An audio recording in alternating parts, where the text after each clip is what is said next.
This is Insiders Pro Wrestling, and the best is still to come.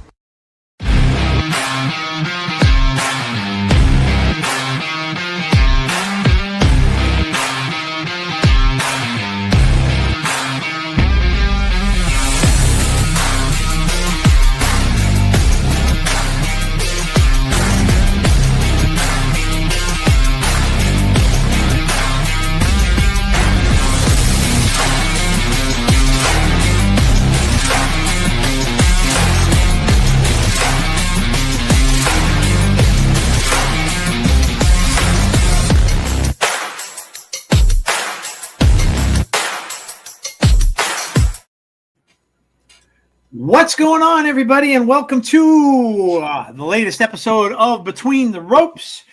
I'm glad you could join us all tonight. And it is a what is it called? I think it's called a fortnight when you call when it's something like that's coming in a day or two. But we're on the fortnight of our first accumulating snowstorm. Yeah, that's what I'm saying too. Wonderful, right? Just saw that we where I live are supposed to get anywhere from 6 to 10 inches of snow. So great, gotta love that. Boy, oh boy, it's that time of the year already. Not even December 1st, and we're getting measurable snow. That's not fun. But yeah, we got a lot to discuss tonight. Of course, we're coming off a pay-per-view from yesterday that I know I enjoyed it. I had a lot of fun watching it. And I was talking about it with Jeff a little bit earlier via text. And yeah, so I don't know. I did hear a lot of people kind of complaining about it. I'm like, I don't get it. I don't really understand why, but whatever. But yeah, so we'll go over that and, of course, hit on a lot of other topics and things like that of that nature. I know Jeff has a grievance he's going to share today. And it's a little bit different. I'm going to go ahead and just say it's different. And if you all will indulge me, I've written an open letter to certain members of the AEW fan base. So stick around for that because it won't get too spicy. I was very respectful. But this is my respectful. This is like my last respectful plea because after this, I'm just going to say what I gotta say. So Jeff's gonna cut loose. Yeah. Before we start, Jeff, I want to show everybody. I know I showed Jeff this, but I want to show you all. This is where I was last Saturday. And I wish you would send it to me so I could have put it on screen. I should have, yes, of course. I'm scatterbrained and I don't. But that is myself and Gillian Anderson from the X-Files. And of course, I stuck it on the back of this. Because that just fits very well. But I had a small conversation with her. It was kind of fun. They do them very quickly. I never did a photo op with anyone before, but they do them very quickly. Like you're literally in and out of there. But I did wear my Close Encounters of the Third Kind shirt, which I did on purpose because I had heard her in an interview where she said she loved that movie, and it literally is one. It was kind of funny because Jeff. I don't know if I told you this. My wife was in the room when I was watching the interview. And I heard them saying, "Oh, you're kind of like the sci-fi queen now." And she's like, "Oh, I'm cool with that." And then the guy asked her, he goes, "Well, what's your favorite sci-fi movie?" She paused a little bit. She goes, "I think it's got to be Close Encounters of the Third Kind." I go, "I married the wrong woman." And my wife just looked at me and with the roll of the eyes, and I'm like, come on now. I'm like, that's my favorite movie, like, ever. I mean, like, I love that movie. Like, that's what I need to go to see Devil's Tower in Wyoming, by the way. But I love that film ever since I was probably 6 or 7 years old. And there she is saying that's her favorite movie.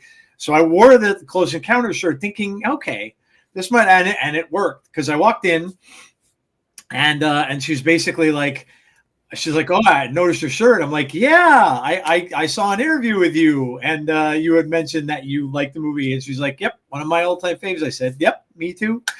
And then she looked exhausted, and I can imagine, like, when these celebrities are sitting at the tables and stuff all day, and then they're going into these photos shoots. I don't know, it's got to be, I mean, poor them, right? They're billionaires, but it's like, it's got to be tough. And I said, look busy. And she just kind of looked at me, kind of sighed, and I said, yeah, busy. And I'm like, yeah, okay, you know, and but it was cool. It was a cool experience. My brother-in-law went, my sister went. It was my first time my sister has gone to any kind of convention like that.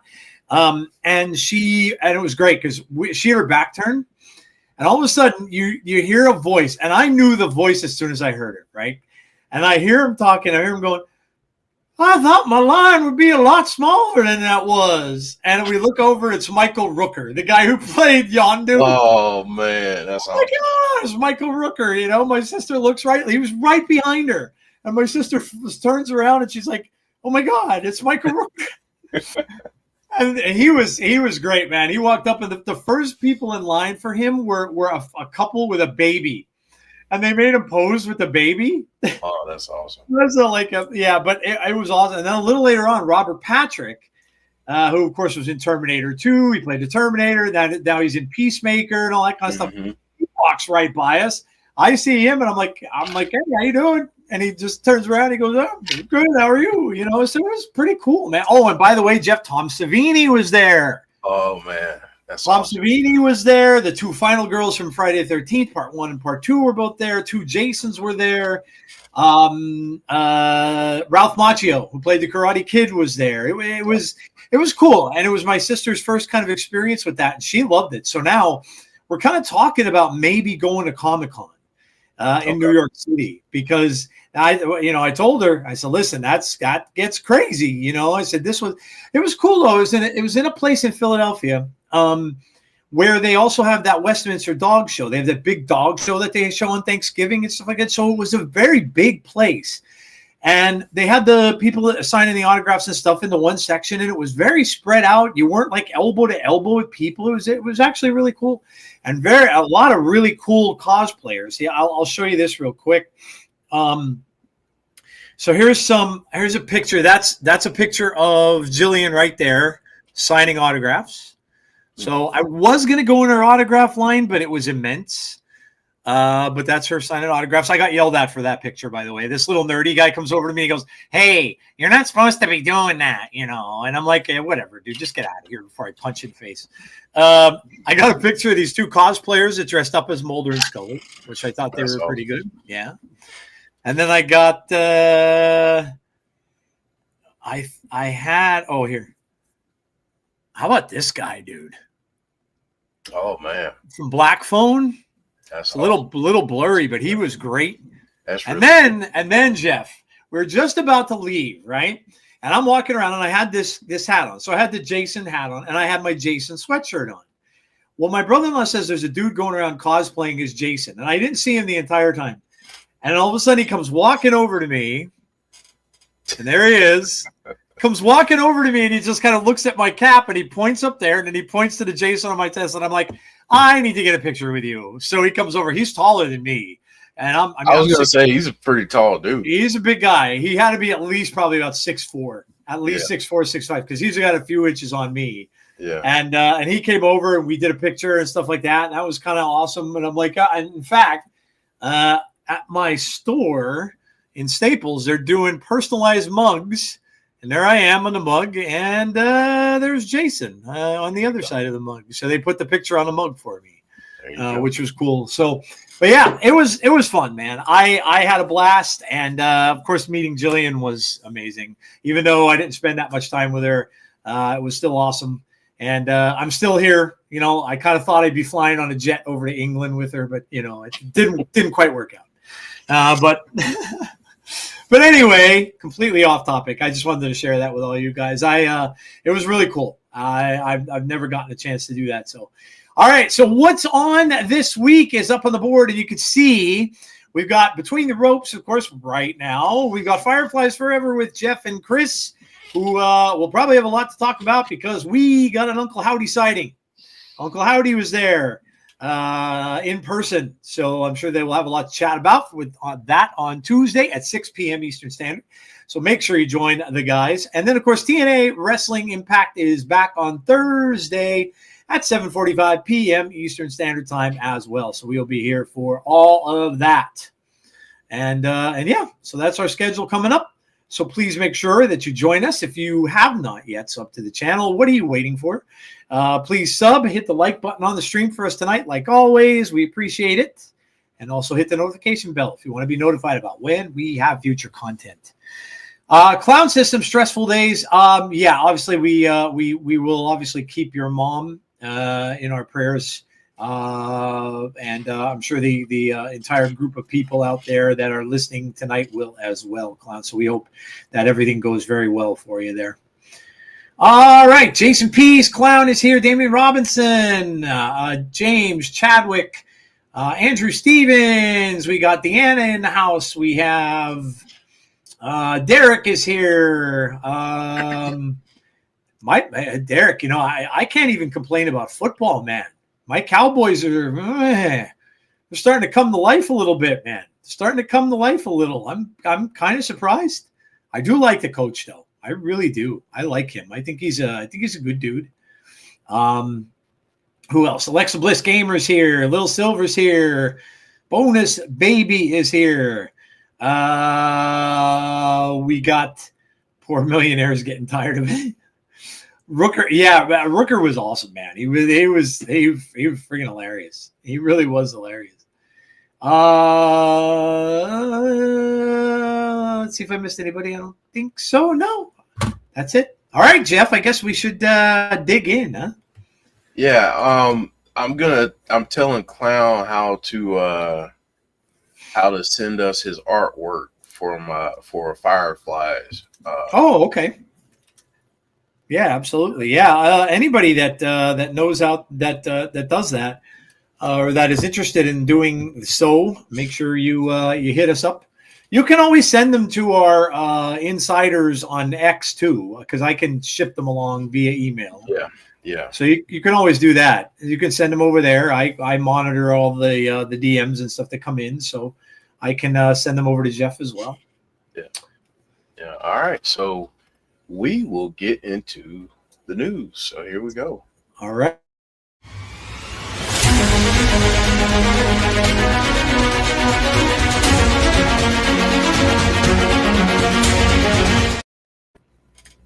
All right.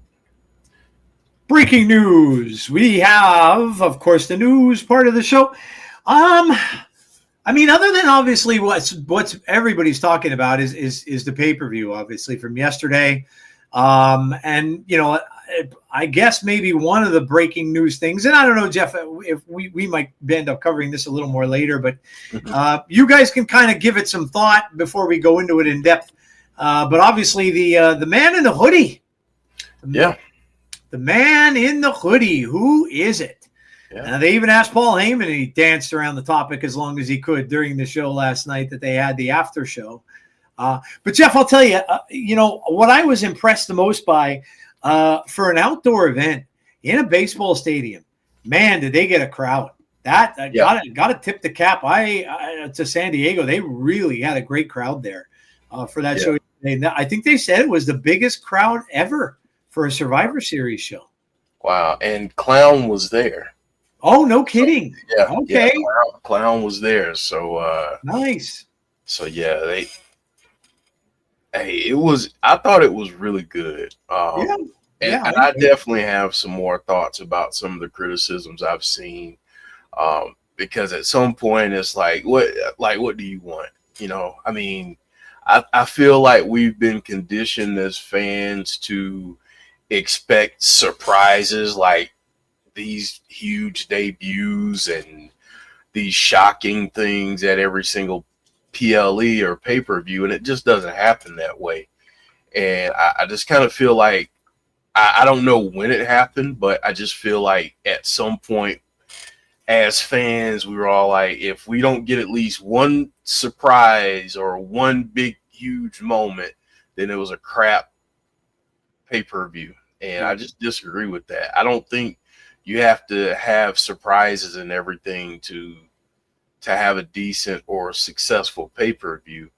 In fact, I almost think that it's a little bit, I think it's a little bit of a crutch to have that. And I would agree with that, Little Silver.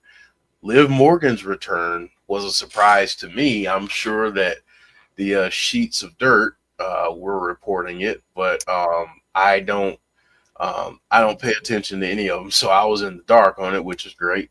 Um, but yeah, I mean, my thing is, if you want to be surprised, if you talk about, man, this company didn't do anything to shock me, surprise me, but you're the first one following these dirt sheets and the first one commenting and the first one sharing, I don't want to hear a darn thing out of your mouth about how a pay-per-view sucked because there were no surprises or shocks or this or that. I just don't want to hear it from you because your word is crap to me. You purposely go out and seek out the spoilers and then gripe and complain when you don't have anything that reaches beyond those. That's your fault. So sorry. Little bit of a grievance there. Sorry. It's like going into a movie and like I just binged Stranger Things, right? Because I mean, that's one of my favorite shows ever, and I binged it. I came home the other night. I turned it on at 9:00. I didn't go to bed until 3:30 because I watched the whole damn thing. And it'd be like as if and believe me, I get it. I get the temptation to do it. I have spoiled myself to things over the years. But I'll be honest, now that I'm getting a little bit older, I kind of like the surprises. I don't want to ruin it. And I, nobody is forcing you to read the stuff. But I don't know. Like I don't, I wouldn't, especially in wrestling and movies and stuff or TV shows that you're really excited for. And you can't wait to go see it. Not spoiling it is just so much better. You just enjoy it so much more. Yeah. So yeah, I don't know, man. What's up, C? How are you? Like Survivor Series, hated the shark cages not being there, removed the emotion from the match, and also hated all the wasted time between match. The match just took a little long to get going, but I mean, that's always been the rule, though. They didn't change that, Jeff, right? That they always did that. Like when everybody got in, and then that was it. That's when it started. Yeah. Mm-hmm. I think some of the things, and we'll get into this a little bit more when we talk about it, but I think some of the things that were going on in there were due to certain factors. Like I think in the women's one, I think the stuff that was going on there a little bit was maybe because of Rhea's injury. That they might have been just trying to maneuver around it a little bit because she's wrestling with that, with the injury that she has and stuff. So I don't know. I thought it was fun. I turned it on. I enjoyed it. So yeah. So well, but in any case, hey. Kudos to obviously Clown being able to go to that, but the crowd seemed to really love it, and even the after show, Jeff. They even had a crowd for that after show that looked like it was the size of a concert. So they really did good, man. They really did good. I was kind of surprised myself when I heard the amount of people and stuff that were there, and I heard them announce that. Because that's usually kind of that pay-per-view is not the most popular one. It was back in its day, but it hasn't been lately. But obviously, the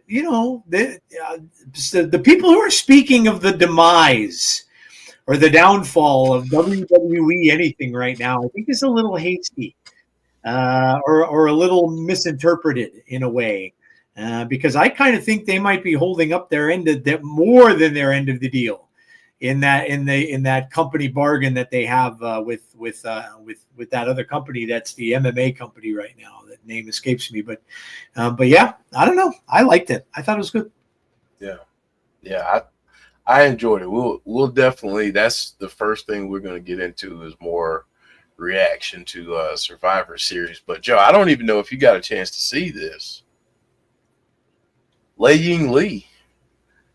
I did hear that she won the title. Yeah.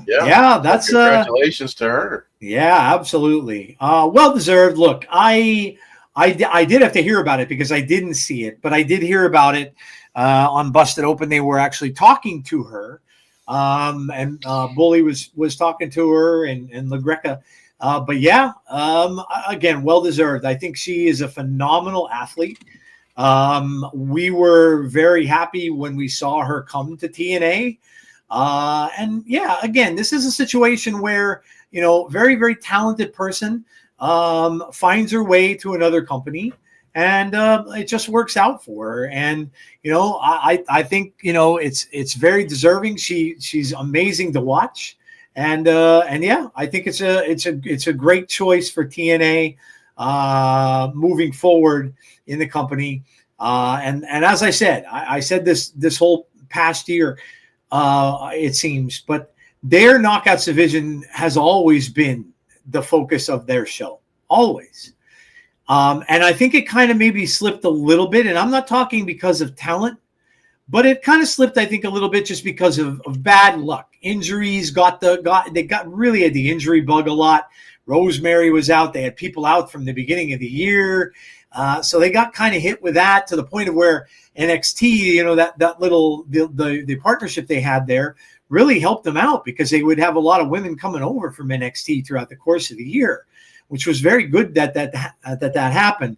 But now it looks like they're moving forward. They've gotten some other talent on the show, and I'm sure they're going to get a lot of the talent that they were missing with injuries back very soon. So I'm sure it's going to be a lot of competition for that title. And Jeff, I think Laying Lee is up to the challenge. Yeah, and don't forget, there is a possibility that she will have to face her tag team partner, who may become number one contender. Yep. In a match going up against Danny Luna, Zaya Brookside. So that should be just stay tuned to that, because that could end that friendship and that team before it even really gets started. So I thought it was very interesting from that standpoint, but it's also good to see the Knockouts title back on the shoulder, around the waist of a TNA Knockout.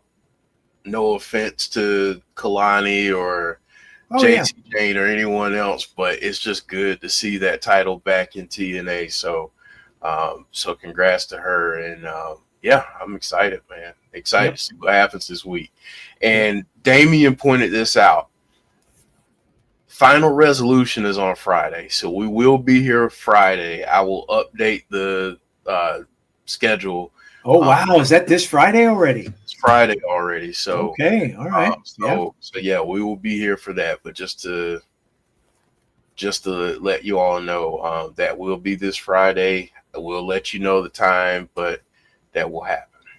Okay. Yeah. I knew it was coming up. I didn't know it was coming that soon, but yeah, for sure. Mm-hmm. We will be here. Kylan King should be ready. I would think so. She's been posting a lot on X, so I would kind of think so. And you know what? You may not want to miss Final Resolution anyway, because of some things like you just mentioned. We might get these returns that may happen at this pay-per-view, because it's the last one before the new year starts. So they might save some surprises for the new one in January, but we might start to see some people coming back. So yeah, Kylan King had an amazing year. She was Rookie of the Year before. Mm-hmm. So yeah, I think it's going to be cool. I think you're going to see some more people coming back, and it should be great. We might also get that elusive TV deal that we've been hearing so much about too. I'll tell you, the latest rumors I heard on that, Jeff, was AMC. AMC, and that's a big deal. That is a very big deal if they go there. Yep, AMC is a huge network here. And it's absolutely a big deal if they do get that. So that's been rumored as of late. So we shall see. Yeah, we got PLEs coming out of our butts, says James. Yeah, sorry, Jeff. Go ahead. No, I was just gonna say, not only AMC from a standard cable side, but also the streaming side as well. So, so yeah, I mean that's. Yeah. I mean, The Walking Dead was on there for years. And I think it's a big channel. Yeah, I do. I agree. I think that's a pretty big deal. I agree. And they own Shudder. Yeah. I mean, they're very much a lot of horror, which is obviously right up in my alley and Jeff's alley. But yeah, Walking Dead aired on there for all of the seasons. It was on all of the spin-off series and stuff are all on AMC as well. But yeah, AMC is without a doubt a much bigger network than Access. A much bigger network. Yeah. So yeah, it's pretty big. It's pretty big. Badlands was on AMC. Yeah. They had some really good shows. Yeah, really good shows. I mean, they're big enough to have they have an AMC Plus app. So they're big enough to have their own app, and the app includes Shudder. If you end up getting the app, so that's another plus. That they do have an app. I mean, I always said that Access never even had an app that you could watch, TNA on there. So that's a big thing. People can get the app and watch. That's a big thing. Mm-hmm. Good stuff. Yep. Good stuff. All right. Well, I guess that's the news, Jeff. I don't really have anything else. That's the breaking news. We'll get into the results here. We'll just kind of skip ahead a little bit. Here are the results, obviously, from last night. But Joe, I wanted to ask you. Yep. Was there a match or a moment that stood out to you the most? That was a favorite moment of this show for you? Yeah, you know what I have to say, because I even though I hate his guts, but you're trained to hate his guts. The Dominic Mysterio thing and what John Cena did for him, and obviously the Liv Morgan thing, all put into that, and also the Judgment Day. Look, the Judgment Day has been spiraling. The Judgment Day, a lot of people didn't even think any of them were together anymore. They thought they were all going to begin fighting with each other. But what he did is he put Dominic over maybe even a little more than he already was. Then, of course, Liv returned. And that whole thing with Liv was fantastic. And what she did, looked as if she was going to turn on Dom. Everybody kind of thought, oh, she turned on, no, not so fast. So that was amazing how she came back and got into the mix there. And then, of course, kicked Cena in the Coyones before she left.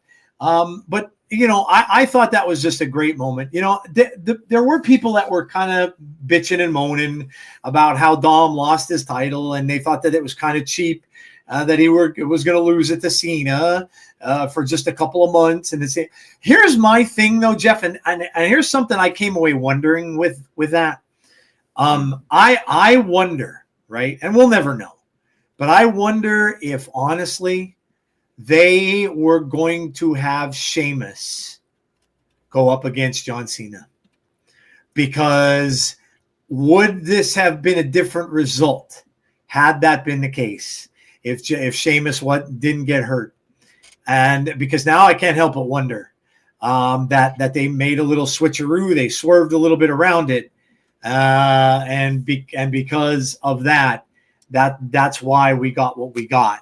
And because, and maybe not, maybe I'm completely off. Maybe I'm wrong. And maybe that was never the case, but the fact that Sheamus never won that title, might've meant something bigger, obviously to him.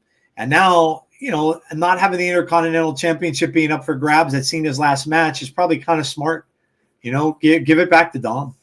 So, but yeah, that was my favorite moment, Jeff. I love the whole thing. I kind of thought Liv probably would come back, but I didn't know exactly how.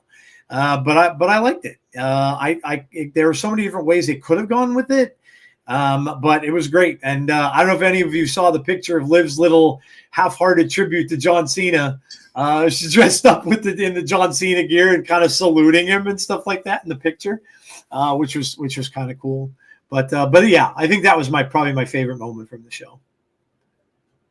I love the entire Intercontinental Championship match and how it went down. And I know people may feel like, well, that was kind of a convoluted way to do it. I loved it. Let's be honest.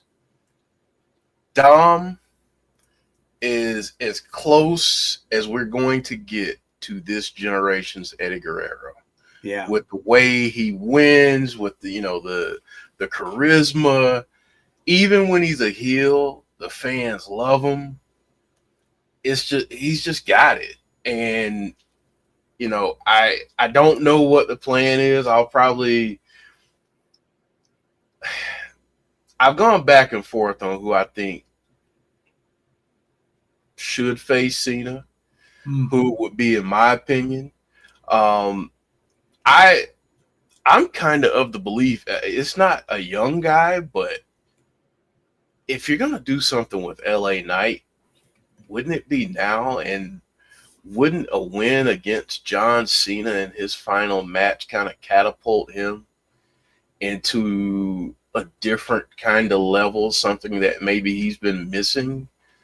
I mean, maybe I'm wrong, but that's the direction I would love to see them go in. I don't know that they will, but man, I think it might be a good opportunity for him. But I enjoyed the show. I mean, listen, not every show is going to be a home run. Not every show is going to be an A++ show. But I felt like this was a good show. I mean, I felt like we got the big fight feel with the men's War Games match. I feel like that might have played a part with not doing the shark cages because, let's be honest, you got Roman Reigns, Brock Lesnar, CM Punk, all these folks in one match. People want to pop for their entrances. So having the shark cage thing probably wouldn't have been as great of a setup for that. So I thought I enjoyed it. I thought the women's War Games match, I love that. And man, EO just EO's just always just what trash cans, you name it, she'll just jump off the top of the cage in it. And yeah, good to see Liv back. Good to see Liv back. The only match that I really was like, was the women's championship match. But even that wasn't bad. It wasn't a bad match. And Stephanie Vaquer is phenomenal. She's great. So, I mean, she can do anything. So, yeah, I enjoyed it, Joe. I thought it was, and I mean, obviously people have their opinions. It is what it is, but I enjoyed the show. Yeah, I did as well. Like I said, whenever something can entertain me and I'm not kind of looking away or bored and stuff like that, then yeah, as far as my pick, I just like, I know a lot of people are saying Jey Uso against Gunther again. I'll be honest, either one of those two, I don't see the reasoning behind it. It's like Jeff brings up a good point about LA Knight, right? Because LA got up there to the pinnacle when he faced Roman Reigns. But unfortunately, at that point in time, there was no way he was going to win that. No way. Not with what was going on with Roman. So then he got knocked all the way back down. And so of the people that are left, you look at it like, who needs that rub? Who needs that push that John Cena wants to give? And I don't think, definitely Gunther does not. Gunther has established himself. He doesn't need anybody to put him over or anything more over than he already is. And the same with Jey Uso. Jey is as over as he's going to get. I mean, the crowds and everything are all behind Jey Uso. So it does kind of make some sense at what Jeff's saying about LA Knight, because he, what could get him to rise back up? He's been right there, but he just hasn't been able to get over that hump. And maybe John Cena, and even though, look, and think about it this way too, none of these guys are young up-and-comers. They're not. They've been around for a long time. Gunther's been around for a long time. Jay's been around for a long time. LA Knight's been around for a long time. Even Solo Sikoa has been around for a long time. I don't think really any of them kind of matched the description of what Cena was given from Kurt Angle at the time, because Cena was kind of an unheard of kind of commodity, right? You didn't. He was kind of a newbie. So there's nobody left in the tournament that's like that. But I would probably say that, Jeff has a great point with LA Knight, because you're at the thing now, Jeff, with him where if not now, when do you do, like you said? And then I know we were talking yesterday, and I was saying that I thought he was maybe looking a little heelish, a little like he might be, maybe they might be turning him heel, which could happen if he loses. So there's that. But is that going to elevate him to a title holder? I don't know. So good point. I will now, according to what they're saying, the Saturday night's main event's going to have a lot of NXT people there. That's what I heard. And so I don't know exactly what that's going to mean. Are they going to have interactions with John? I don't know. But I had heard that there's going to be a good amount of people from NXT at this. So we'll have to see what's going to happen. But in either case, yeah, like you said, Jeff, I like the show. I didn't see anything bad about it. Some of the matches that like you were saying, the Stephanie Vaquer match. Listen, I'll watch Stephanie Vaquer wrestle all day long. And I thought it was great. I thought it was entertaining. I went in with kind of low expectations because Survivor Series hasn't been awesome. Is it WWE versus NXT, Conrad? Okay. All right. Yeah. Okay. I didn't know that. All right. Well, that works. But look, what John wants to do, he should do. And whatever is the decision is going to be, I'm sure he's going to play a role in it, because this is it. And Jeff, it's going to be so surreal, the night of that, and so hard to believe that that's going to be the last time we're going to see John Cena in a wrestling ring. Yeah, it really is. It's going to be wild. It's going to be wild, man. And for many of us, we've seen the entirety of his career. Yeah. And, I mean, it's been a great one. And, it'll be, like you said, surreal to see. Yep. Joe, I'm going to move to the next topic, but I'm going to ask a favor, and I'm going to apologize. I need to make a phone call real quick. Sure, yeah, go ahead.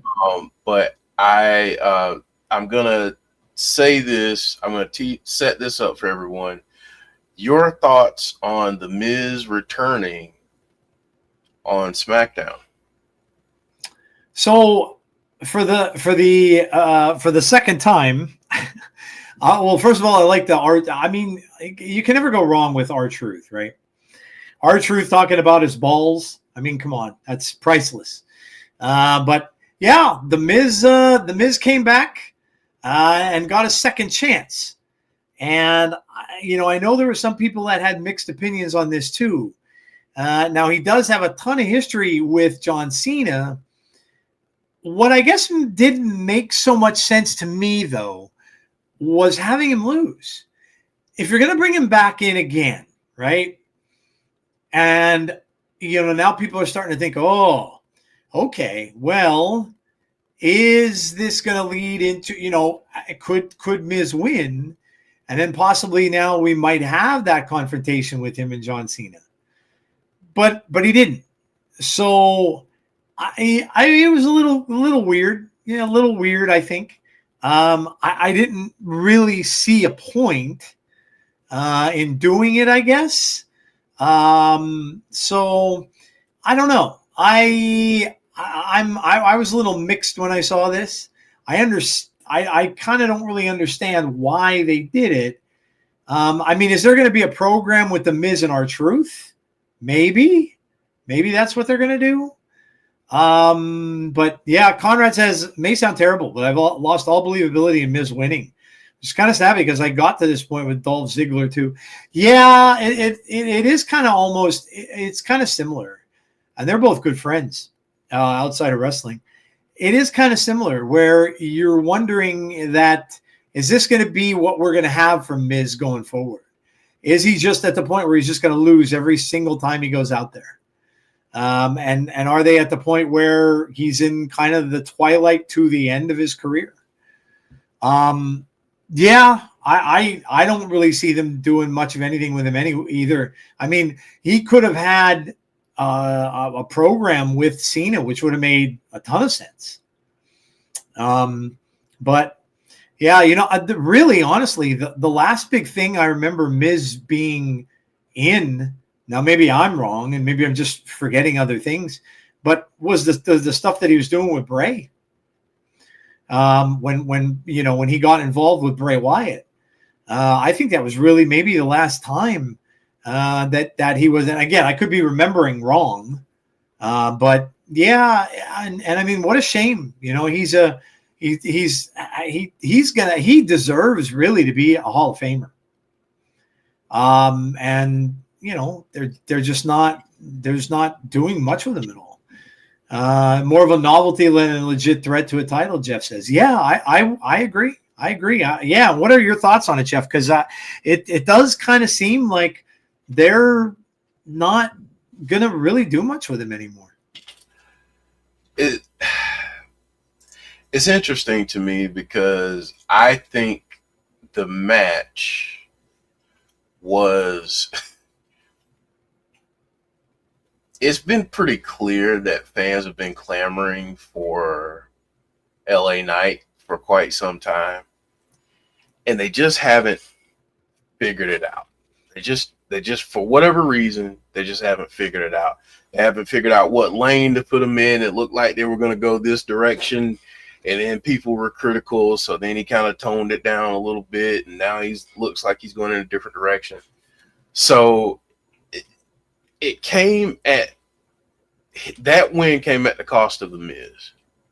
Now, for The Miz, it's like, okay, what else is there left for The Miz to accomplish in WWE from a title standpoint? He's a 2-time Grand Slam champ. Does he really even want to have that grind anymore as his kids get older and the responsibilities and the things that come with being a champion? Like, again, but it does, and again, no disrespect to him, like I said in the comments, but I do feel like at this point, he's more of a novelty, it feels like almost he is an active Legends contract person. If that makes any sense. Yeah. And again, no disrespect, because I know he's got a lot of things going on outside of wrestling too. But that's what it feels like to me. Like, he'll come in, he'll put people over. He doesn't mind looking up at the lights, that kind of deal, because he's been there, done that. He doesn't have anything else to prove. But it makes you wonder, like, all right, is this going to be the arc? Is this going to be the thing that we see from him from now on? So, I mean, and again, like Clown said, he's a good hand, always there to do the job, do media, and if you want a reality show to sell. Yeah, I mean, he's a talented guy. I mean, he's an entertaining guy, and people want to see him. So, yeah, that's my thoughts on it. I just feel like they felt like they had to sneak in a win for. I feel like they had to sneak in a win for LA Knight somewhere. So, Conrad is correct as well. He's won it life. He's won. He definitely has. No one's like, poor pitiful Miz. He's doing pretty well for himself on a lot of fronts. So yeah. Yeah, that's very true. That's very true. Miz is the male version of Natalia, veteran who can help the. Oh yeah, no doubt. And again, look, we don't see what goes on behind the scenes. Right. We don't know. Right. We don't know what he's doing during the course of the week or doing we don't know. We don't see that. We're not privy to that. And so, I mean, he could be down in he could be with the NXT people a lot. We don't know. But yeah, I would imagine, whenever I hear him talking and it's out of character, and he's talking about the business and stuff like that, you can tell he's very, very respectful of the business, very happy to have had all the opportunities that he's had, and stuff like that. So, look, he's a definite Hall of Famer. Maybe this is just what he wants to do right now. which could very well be. Yeah. Yep. All right, man. Well, this next one, I hate to even talk about this, but we're going to talk about it anyway, Joe, All right. because that's what we do. We talk about the news. So, Andrade has given an update on his contract status. I guess his attorneys are now working with WWE, or they're trying to come to some sort of settlement to at some point in his no compete. So that's what we have now. Obviously, this is interesting because he was released, so we thought, and showed up on AEW immediately and has not been back since. And we have since found out that is because he had a no compete. When it was put in, how it was put in is all up for debate, especially with folks who believe in conspiracy theories and, think that WWE's the mortal enemy or whatever. But he's given an update. So what are your thoughts? I mean, look, it's if and this doesn't just come from wrestling, right? There are other professions that are out there that have this kind of thing. I can remember when I was working in a cellular company back in the day, I was looking for something else, and I didn't even realize, but I had a non-compete as well. I couldn't go to an opposing company from that company because I had signed with, I was an employee of theirs, and I had to wait a certain amount of time. So I can understand where he's coming from. But the other thing to like a counterpoint to that is you've got to know about that stuff. You have to know that, okay, you've got to know all the ins and the outs of a contract. You've got to find out what it is you're signing the day that you sign it. And if you don't, well, shame on you, because that's what you're going to need. You need to know all that. And if for some reason that, if he didn't know that he was under this no compete clause, and he just went over and allowed himself to be signed and all that other kind of stuff, or if he did know and he just did it anyway, well, in either way, whose fault is it? This happens with wrestlers. We hear about this all the time, especially with WWE. Like we talk about it from a TNA standpoint, thinking, and you guys have done this with us. You're thinking, oh, hey, can this person or this person show up in TNA? Well, no, because they have a 90-day non-compete.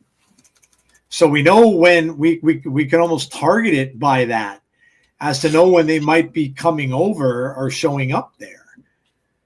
So I don't know. I mean, this all, it comes to like stuff that's over my head anyway. This is all legalese business. But this isn't the first time WWE's done it. I heard Bully talking about this on Busted Open. They have had non-competes going for a long time. And, he said, are wrestlers happy about it? Probably not. But do they know about it? At least according to him, yes, they do. And if that's true, well, then you're signing it, Yeah, you wanted to be in WWE. I get it. Maybe you're getting a big paycheck too. I get that as well. But you signed it. So if that's the case, then you have to remember what happened. And if something comes up when you're let go or something like that, you still have to know that, hey, I can't do anything for 90 days. At least this. I can't expect that I'm going to go to another company before the 90 days is up. So I don't know. Other than that, it is what it is. But I know that they've done this many, many times before with many, many other athletes. So I don't know. But it's legal stuff is over my head. I'll be the first to admit. I don't pay attention to it. I don't pretend to know it. And I would never have been a lawyer. So a lot of it's just very confusing. So, Jeff, it's all you, man. Yeah.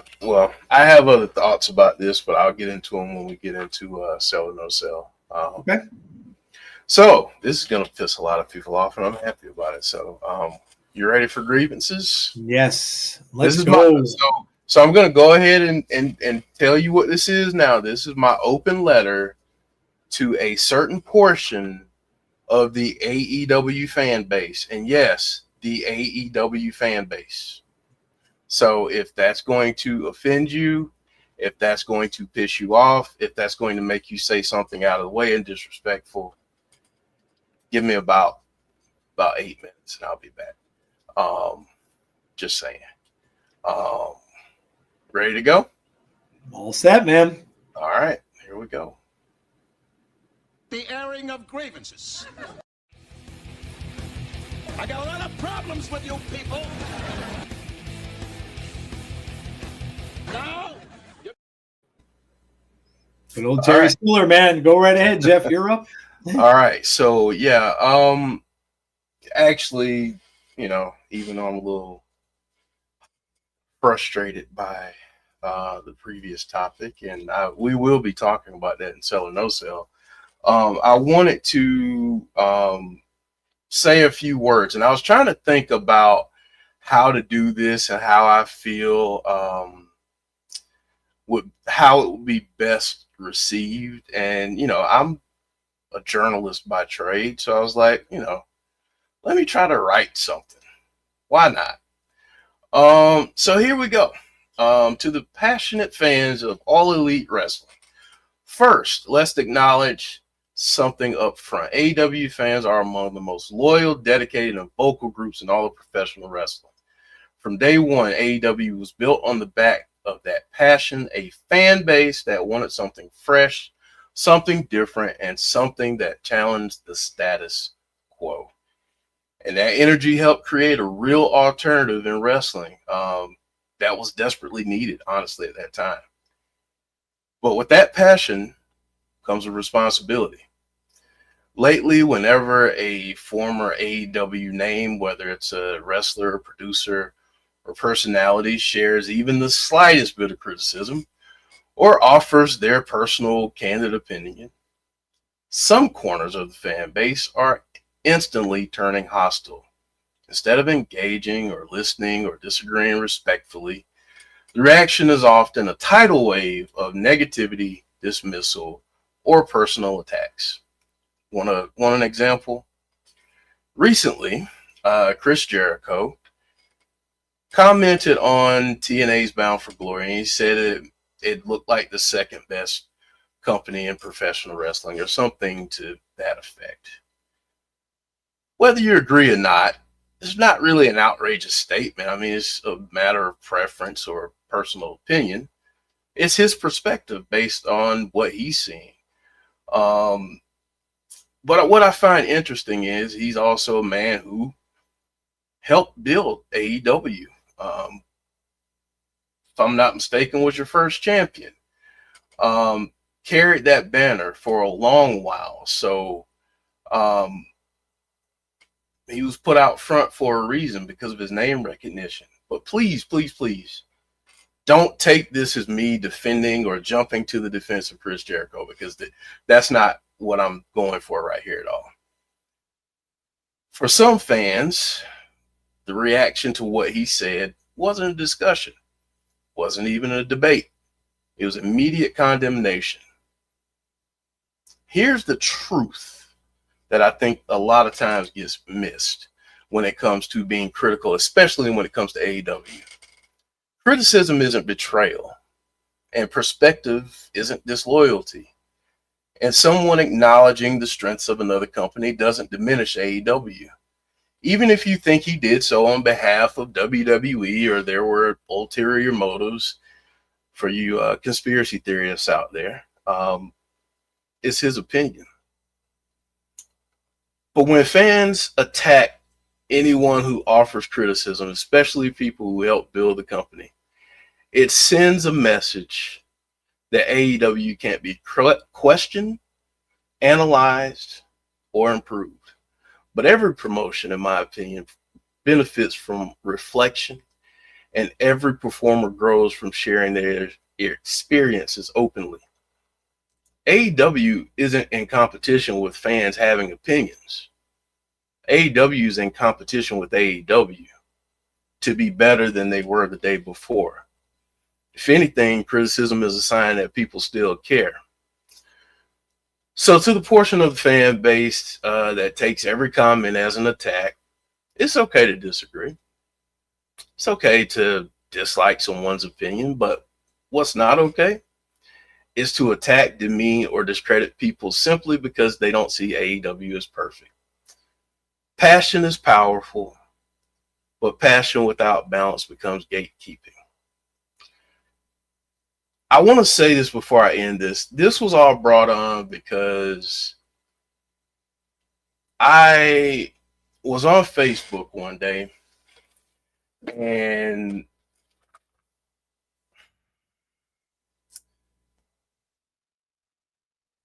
I saw someone like poking fun at the Final Resolution card so far. And, you know, they were poking fun at the JDC and Frankie Kazarian match. And I'm sure that they haven't watched TNA and don't know any of the storylines or anything that's going on. And that's fine. You don't have to.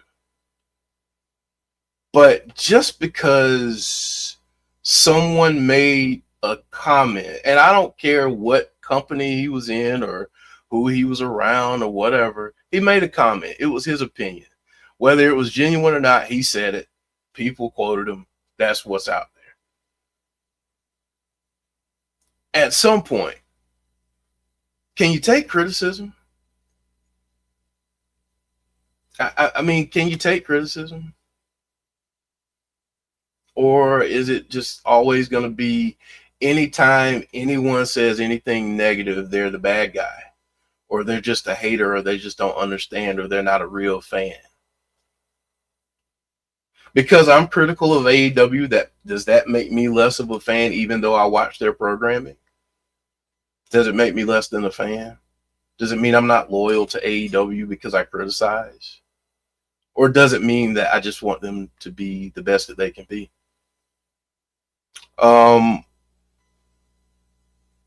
I think that at some point you got to look yourselves in the mirror.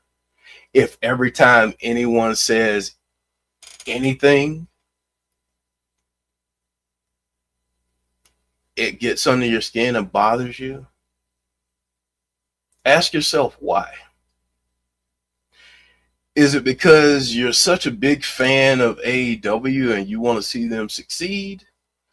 Or is it because maybe, I don't know, maybe that ex that you tried to tell the world that you dumped, that you secretly still talk to, talking about WWE, is still out there for you? And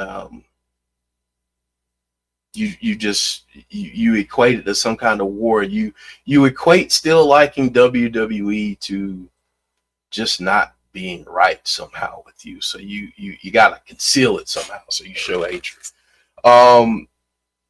Get some help. Talk to somebody. Talk to people outside of social media. That would do you some good. Do things beyond wrestling.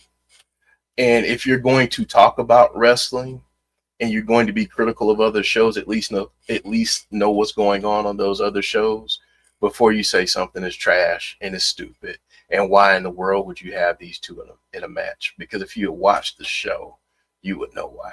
So that's it for me. That's all. Yeah, look, the final statement there, you know, from my standpoint that you made is what I see a lot. I've known, and these are personal friends of mine. They're people who I used to watch every single year. I used to get together with and watch WrestleMania. And you know, for one reason or another, they chose, for their own reasons, but they chose to, I've had enough. I'm done, and I need something new in my life. I don't I don't like this product anymore. I'm over it. And it came from the whatever the flavor of the day was. It was, well, because they brought Goldberg back for the upteenth time and he's winning the title. Well, because Vince is doing this and Vince is doing that. I just can't take it anymore. That resonates with me because that's what I see a lot. And the people who I know that really could not stand to watch WWE anymore. And then when AEW first rolled around, they became these mega super fans of AEW, which I thought was great. Well, hey, at least they're watching wrestling again. So, okay, great, but it's like you have to acknowledge a little bit though. And this is what I say to them, right? Things have changed. And I think deep down they're seeing the change, yet can't come out and admit. And to be honest, I think some of them go back and watch it. Even though they used to say, I'm done, I will never, ever watch WWE again. But I know for a fact that they do. But yet they would never say it. It's like this silent thing that they can never talk about. You can never say, I'm loyal to, nope, I can't. Honestly, who cares? Who cares, man? Like it's if something entertains you, who the hell cares? I mean, there are a lot of my friends, right, that are as old as me or maybe a little younger, that all said their favorite thing that they saw this year in all of entertainment was K-pop Demon Hunters. That was their favorite thing that they watched. Now, I looked at it and I'm like, oh no, I can't watch this. This looks like something my daughter would like or something like that, maybe. But I'm like, eh. But if you like something, who cares, man? This is your entertainment. This is your fun times. This is your relaxation. This is how you spend your free time. Do what you want, right? But on the other hand, like Jeff said, I feel bad for those people because really secretly, I know at least 5 or 6 of these people that I'm mentioning now that watch WWE. I know they do. Because they'll slip up in a conversation with me and they'll say something about something. And I'll be like, well, and then I'm thinking to myself, well, do I call them out now and say, well, how do you know? And then I don't. I just let it go. But it's like, everyone is going to like something different, but no one is perfect. No one is perfect. And that's the thing, what I think Jeff's getting at here is like, just, when you see something that you think is bad, don't be afraid to say it's bad. And it doesn't matter if that's a company that you might be watching. Because Jeff and I criticize WWE all the time on this show. We used to laugh at SmackDown. Was it SmackDown, Jeff? Because it was so bad we couldn't watch it? Yep. I mean, listen, I'm gonna go ahead and say this real quick because now I'm getting a little bit hot.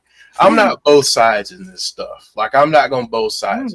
I'm not gonna play this and that. No, I am speaking specifically about one group because of what I saw. Okay, and I'm talking about one thing. What ends up happening, and I'm trying my best not to make the comparison that I really want to make, but man, it's on the tip of my tongue. What ends up happening is people get into these silos where We consume what we like. And because we consume what we like and we are with various people of the same mindset, we see negativity from like we can all say that we see negativity from all sides. If you're an AEW fan, you can say, oh, well, WWE fans, they're diehard fans are the same way. Yeah, but you know what I can say? I've seen WWE fans criticize WWE to no end. You know what I rarely see, and when I do,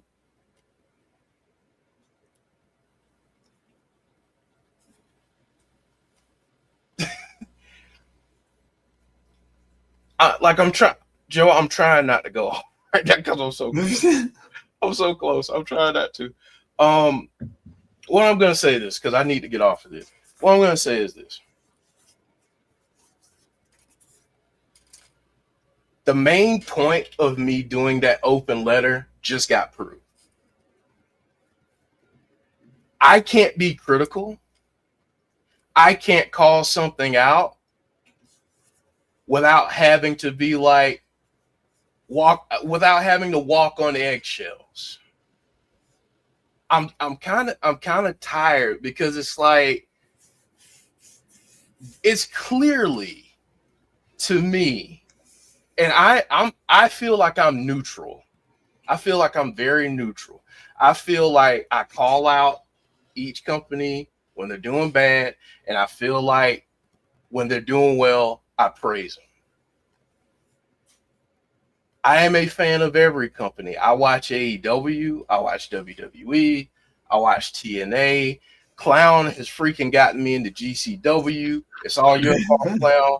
Like I'm watching everything, and I'll be damned if somebody's going to tell me I'm not a fan of something because I'm critical of it. And I'm not going to let somebody both sides me on something when it's not. Like yes, there are bad fans. This specific issue, to me, I want you to really think about it. And I want you to ask yourself a question. Cody left. Before Cody, like for years in AEW, people loved Cody, right? Cody left, he was the scum of the earth. CM Punk came in. Oh man, he just turned the tide. We're gonna win the war against WWE. He left, he's the scum of the earth. Man, Phil sucks, all this stuff. Every person that I've seen go to that company and leave that has said anything remotely critical of them has been accused, oh, they're just a hater. They were never really, they didn't really care about it. They weren't all elite. They weren't all eight. And you know what? That crap sucks. So, again, and thank you for saying that. Usually when you're critical of something proves that you like it to some degree. Otherwise, you wouldn't care to have an opinion of it. Exactly.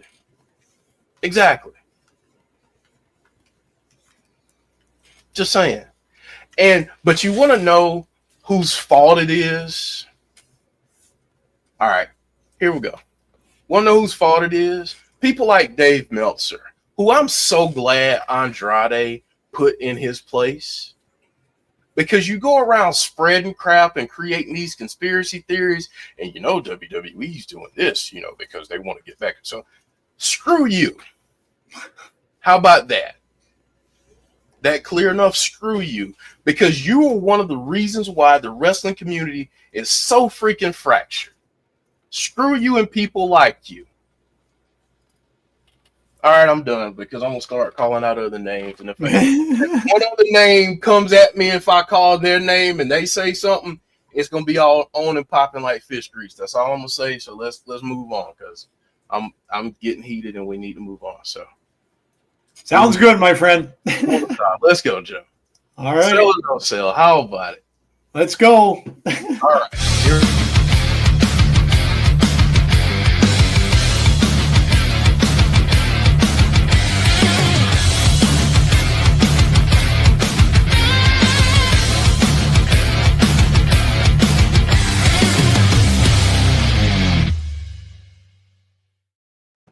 All right. Sell or no sell? You know what time it is.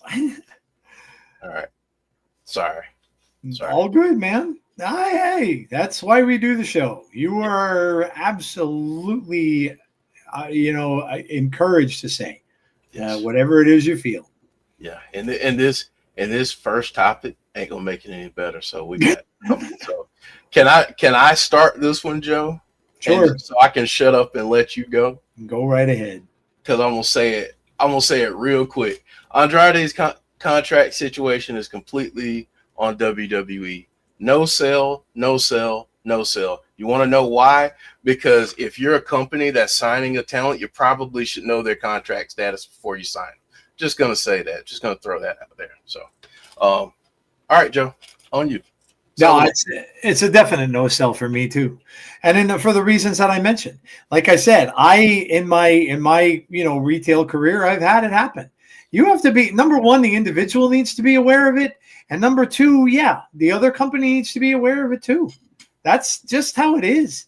I had, in my particular situation, that other company couldn't hire me. They couldn't hire me because of it. So no, it's on you as an individual to know I signed a contract. The contract said this. I have a no compete. Okay, well, guess what? You can go anywhere you want, but you can't go to a competitor. And that's what I had told to me. They're like, oh, well, where are you thinking of going? Because you can't go with any other cellular company because you have a non-compete. So I knew that, and that made it so that I didn't leave that job because I couldn't. At that time, that's what I was looking for. So the individual needs to know it. The other company that is hiring them also need to know it. Because if it comes back, now granted, if I would have not said anything and just said I'm leaving and not told them where I was going, I probably would have gotten. I'm not a wrestler, right? Nobody's going to know me for who I am, and they're not going to. So in that case, I probably would have gotten away with it. And it wouldn't have mattered. But you do need to know what you're signing on a piece of paper. You need to know, and I agree with Jeff. He needed to know that, and so he should have been the one. I'm not even really blaming the company as much for it. He should have known when he did it. Like, oh shit, I can't do that. Yeah, but he should have known. But see, here's the thing though. Can we have an honest conversation about Andrade real quick? Real quick. Andrade is a phenomenal talent. Andrade has gotten in Andrade's way many, many times. Not just in WWE. But remember, he came over from AEW. And where did he go to AEW from? WWE. So, again, this is on him too. He's got to take some ownership too.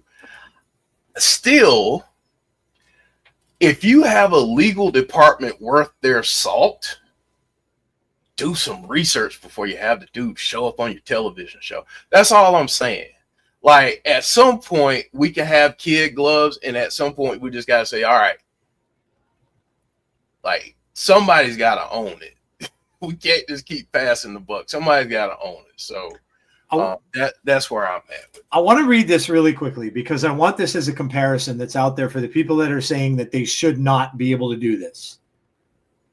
I looked this up. I wanted to see if actors have non-competes. And yes, they do.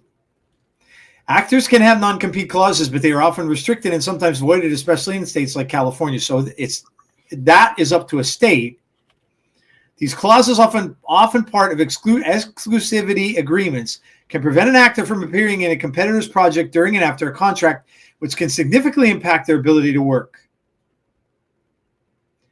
Now, the FTC stepped in there. So, they had that with legal changes and things like that. But who do you compare athletes in wrestling to a lot? Stuntmen, actors and actresses. They have it too. So, and yeah, I didn't look up stuntmen. I bet you they have it. This is just a thing. Look, it's the entertainment business. It's a very, very, very different business. I've heard a lot because I've listened to Busted Open, and I've heard Bully Ray talk about a lot of things when wrestlers are released, and how Bully says they don't have health insurance. They have to pay for it on their own. He said the only ones who get health insurance of the wrestlers are the ones that are the huge names in the company. So he mentioned like a Hulk Hogan, like an Undertaker, like guys like that. The rest of them don't even get health insurance. Imagine that. Do you want to know how much health insurance is to pay for yourself? And especially the risk of them getting injured is way, way more than your average Joe that has a job. This is just how it is. It's a cutthroat business, and it's been like this for a long, long, long time. So, but again, if you're signed to that, I don't know. Like I said, I'm not going to change my stance on it. If you're signed to it, you need to know. Period. So, get your questions for the third thing here. Let me see what everybody said, and we'll move on. So I'll say this when it comes to the non-compete. Having worked in the media field and in the NCAA and everything, I can tell you that I've had a non-compete. And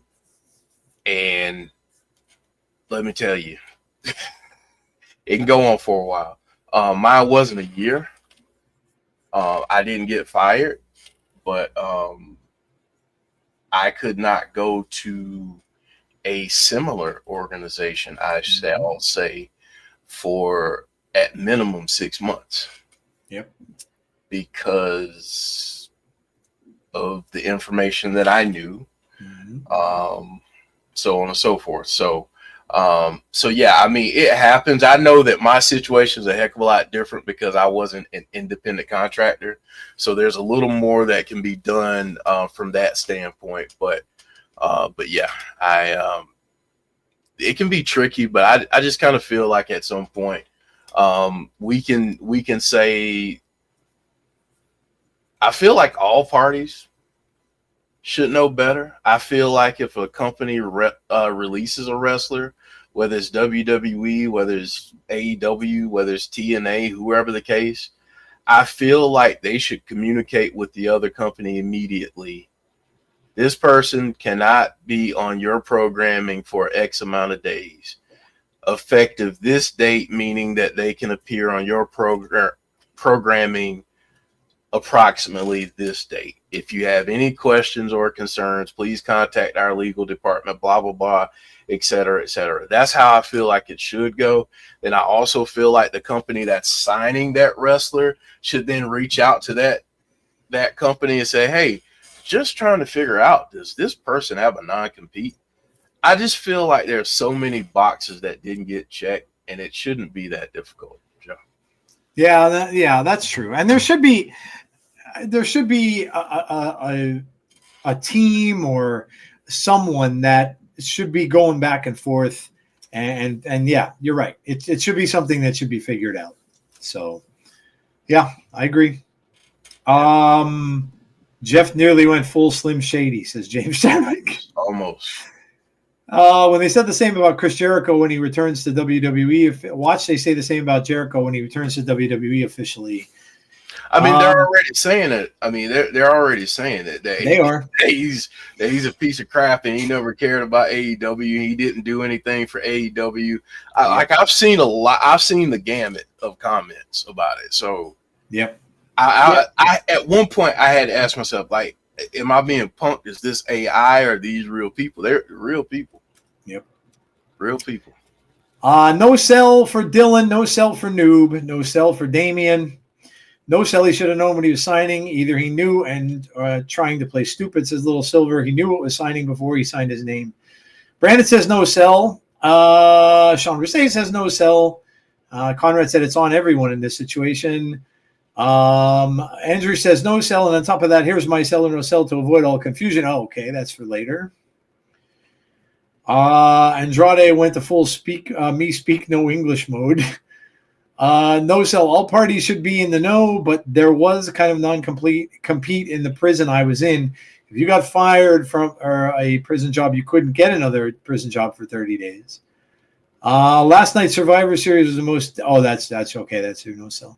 They need new lawyers. That's what they get paid to do. Yeah, it would seem so.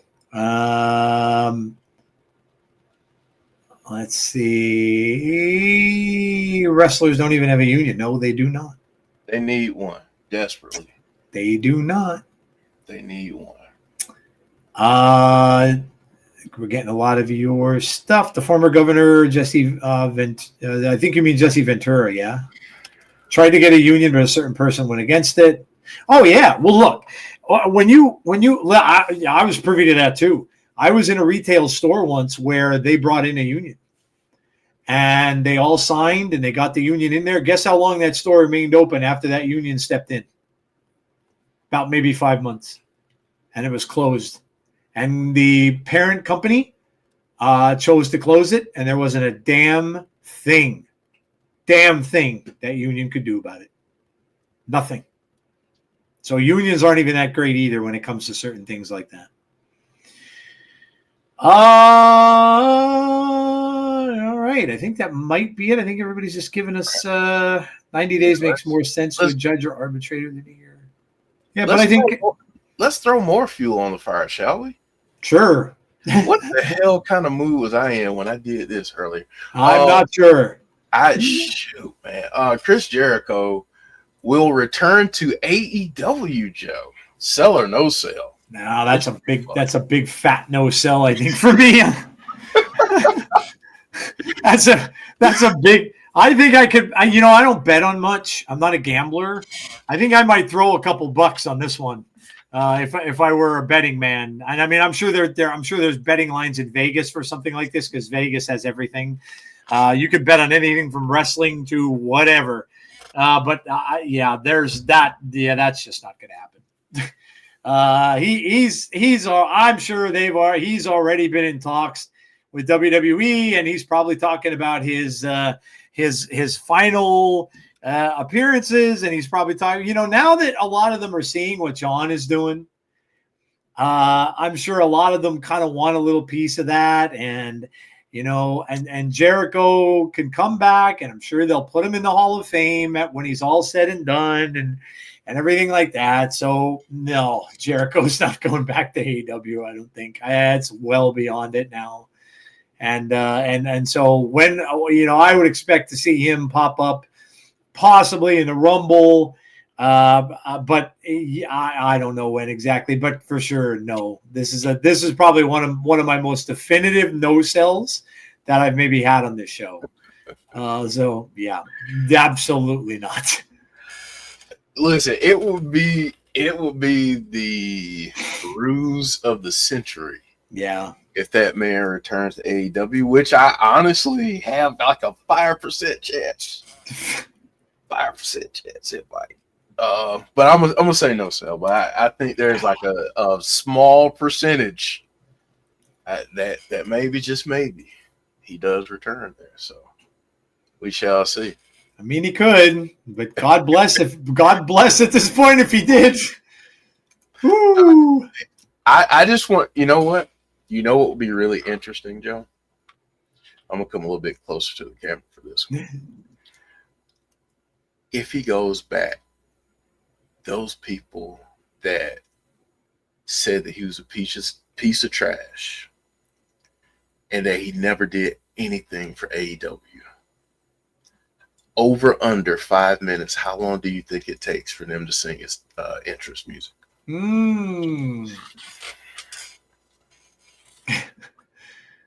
I'm gonna go with the under. I would go with an under on that too. Yeah. Go with the under. Yep. They'll sing it that night. They'll show something about Chris. Oh, he sucks. He shows up. They'll sing it. They'll sing the song, man. Oh, no doubt. They'll sing it. No doubt. All right. Well, let's see what everybody's got here. No sell, says Derek. No sell, says Little Silver.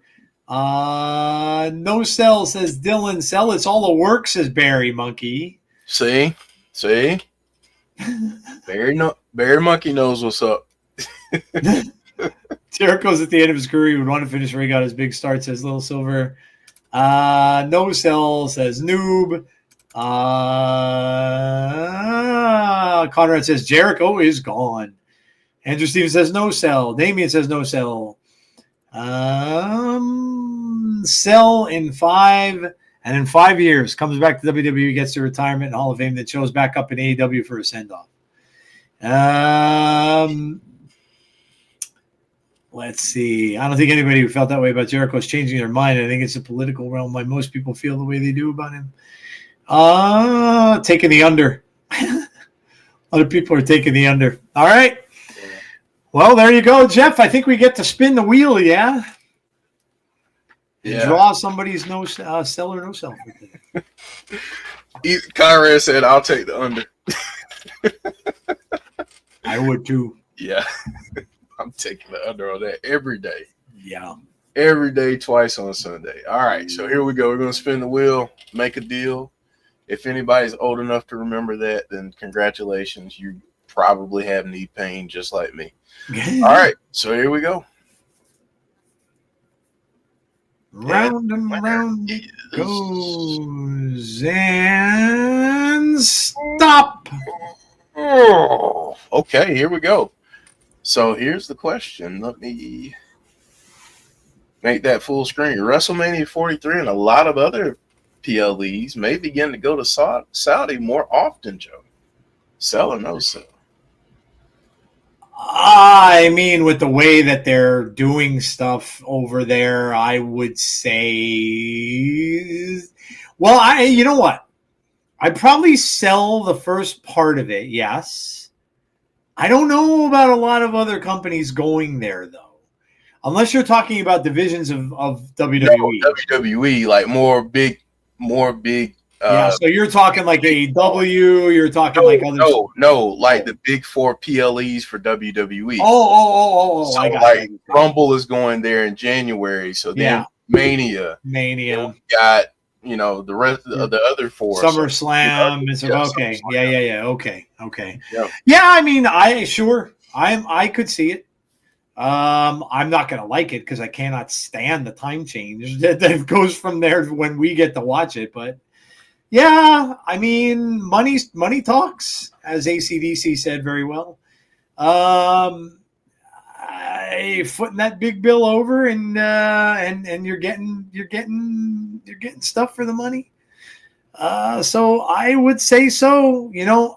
People were just talking about this the other day about Saudi having, more and more stuff and how much money would it take for The Rock to show up there, and how much, money talks.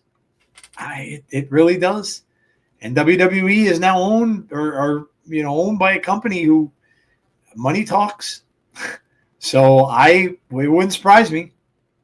So I'll sell it. Yeah, why not? I would think that they're going to probably have a lot more things that are going to be going on there. So I think it's logical to believe. Keep it real short and sweet. Sell.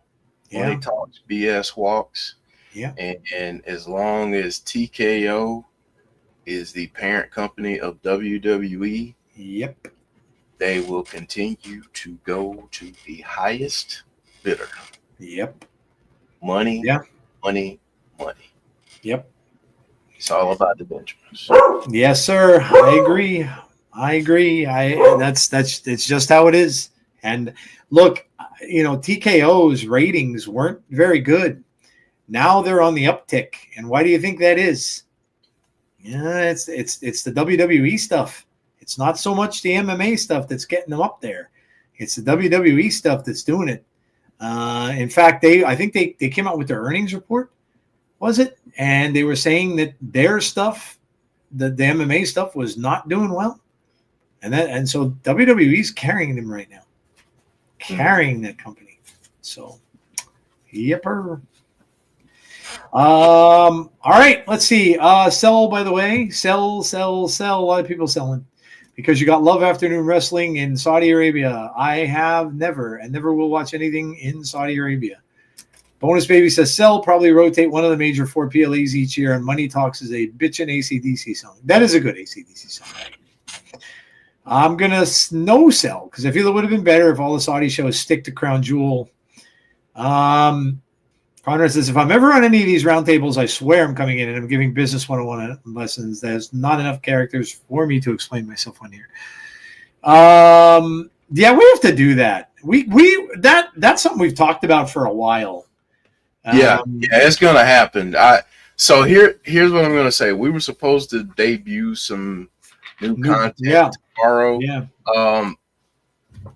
It's not gonna happen tomorrow. It will happen next week. One of the first orders of business is to get together a round table because 1, I feel like it'll be a lot of fun. Mm-hmm. 2, I feel like it'll be educational for folks from a lot of different standpoints. But 3, and I think more importantly, it will give us an opportunity to share different opinions, different views, but also come at it from different perspectives. So, Conrad's talking about having the business mind. I'm not a business person. Like I don't have a business degree like Conrad. So I want to know his viewpoint on something from that standpoint. So we're all going to bring something different. So I'm looking forward to that. So that's going to be one of the first orders of business is to get that together. Yeah, that'll be fun for sure. So Conrad, C Wrestling, a lot of other people, be on the lookout for some invites and some scheduling times because I would love for us to and listen, you don't have to join on video, it can be audio, whatever, but I want all of us to be able to have conversations that aren't about people bitching all the time. And I don't like to use that word. Dang it, that's what it is. It's just griping and complaining and bitching and moaning all the time. It's like, that's why we can't have nice things, because y'all whine. Can't take y'all nowhere, man. Dang. Can't go anywhere with you. Remember, that was a dad thing that used to do that. Yeah. I remember my dad used to be like, can't take you any place. Can't take you anywhere. Yeah. Something happened with my setup here. I can't even get to like half of my stuff that I'm supposed to be getting to. So that's all good. No worries, dude. Definitely not supposed to be on that, but hold on. Yeah, this sucks. Like this really sucks. Sorry. I might have to sign out and sign back in. Can I pop out and pop back in? Yeah, go ahead, man. We're gonna go to what to watch for next, and that's Final Resolution. So I'll be right back. Alrighty. Jeff popped out, as you can see. But yeah, no, that's I definitely would look forward to that. That'd be cool. Roundtable discussion be kind of cool.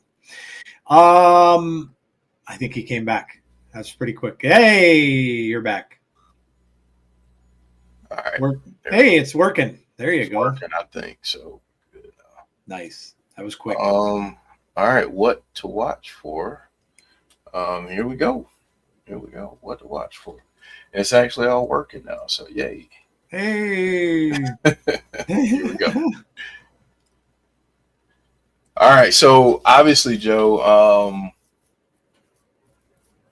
Yeah, Conrad. Yeah, that's what was going on. It was the sidebar that was messing up and all the media assets and that tab and everything. So, yeah, it was ridiculous. I don't know. Pay enough for this doggone streaming service. It should work. Anyway, so final resolution, Joe, coming up on Friday. Time for our stream to be determined, but some fun stuff going on. Yeah, I'm just looking over the card. Obviously, Lei Ying Lee versus Aya Brookside for the TNA Knockouts Championship. Jeff mentioned that earlier.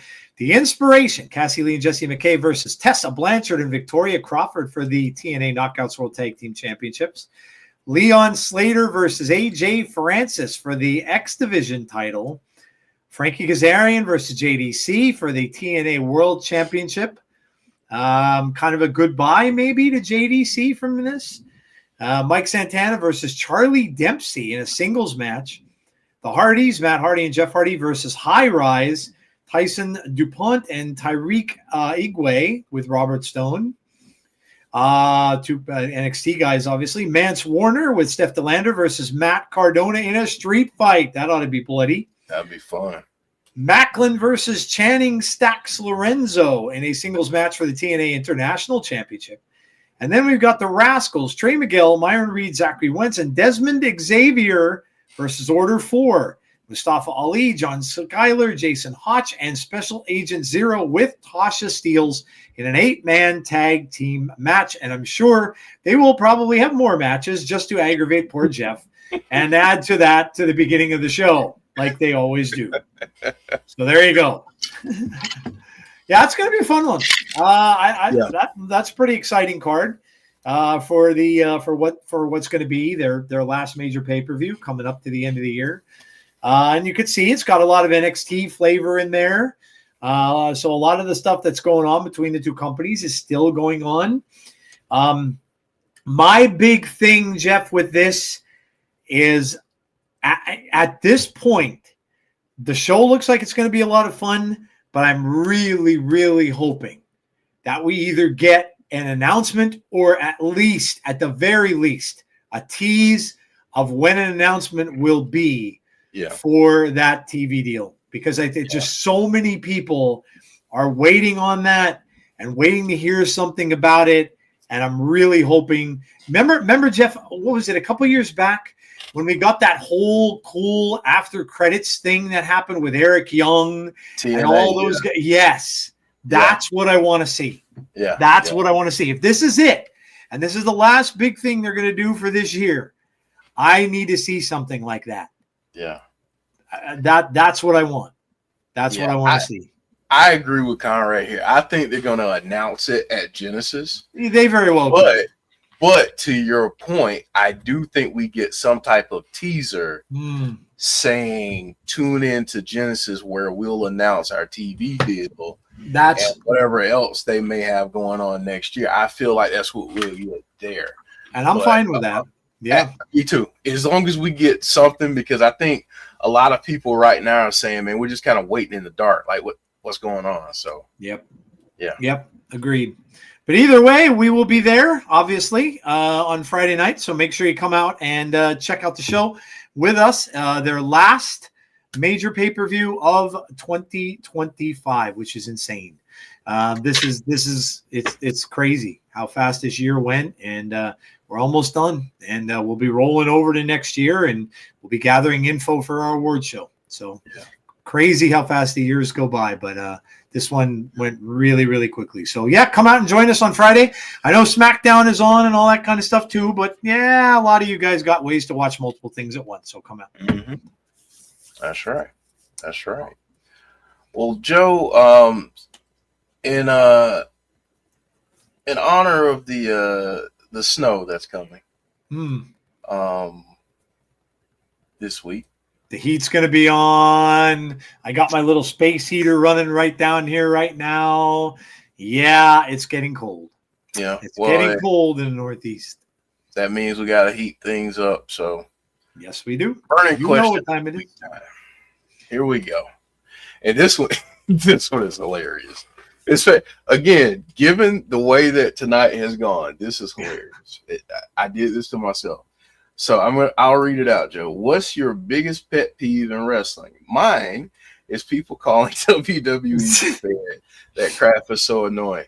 Joe, what is your biggest wrestling pet peeve? Oh my And same God. question to everyone in chat. Oh, right now, and I don't think you probably would have heard this from me even maybe like 10 years ago or so, because I used to try to clamor for everything I could get. But I would say the good old sheets of dirt spoiling big things. I can't stand that anymore. I really can't. And it's almost like, and it's not the way that they do it to cater to their fan base. It's the way that they do it almost like I'm going to screw you fans over by ruining this for you, which I cannot stand. I that honestly, I long for, and this is me being the old man yelling at the sky here. I long for the days, and I never thought I would say this. I long for the days that I had to wait 4 months to watch a wrestling pay-per-view on videotape and rent it and go to the video store and it was never there. And I'd get angry upon angry. I long for the days when I had to read in PW Insider what happened on a pay-per-view that was 4 months ago.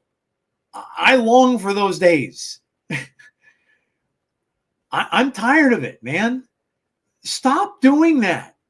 You're doing it for clicks and likes and all this other shit, but just you're ruining wrestling, dude. Can't you see that as a fan of the sport? Which is where you came from. And yes, you made yourself into a big business. Good for you. Good for you. But where you came from, I would initially think you were a wrestling fan as well. And now you are ruining things for wrestling fans.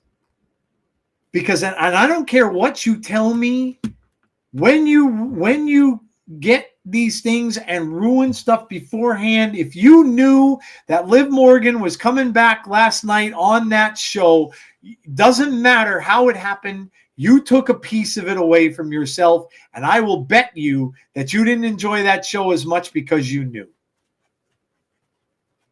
That's my pet peeve with wrestling today. It's gotten too out of hand, too far. And these bigwigs that think they're way more important than they actually are in the grand scheme of things are just doing it now because they're getting the money. And they don't understand the detriment that they're causing to this. They don't understand how they're making this worse. So that's my biggest pet peeve. That, you know what? That's a good one, Joe. That's really good. I'm trying to think of. I have a few. I don't know if people can tell. I'm kind of opinionated this evening. But I have a few. You know the spot in wrestling where inevitably you have someone up top, and you get the moment where they're about to jump. Everybody stops and looks up. I know why. I know the why. I just wish that during the why, you could still do some more action, because sometimes it just looks like, okay, hey, let's gather around. We got to catch this person. And in some cases it works. And in some cases, poor Leon Slater, if you remember that a few months back, didn't have any support at all. So he hit the floor. Thank God he's okay. While the question that we got was pretty funny, and that does grate on my nerves a little bit. I would say, and man, I sound old when I say this, but I agree with Seven here. Finishing moves not being finishing moves. When did a DDT become a setup move? Yeah. You know, like when did a DDT become a setup? I'm old enough to remember that was Jake the Snake's finisher because the DDT was so devastating. You just couldn't get up from it. Anybody remember that? So yeah, finishing moves not being finishers anymore. That's a good one. I'm gonna go with that one. Yeah, that is a good one. Yeah.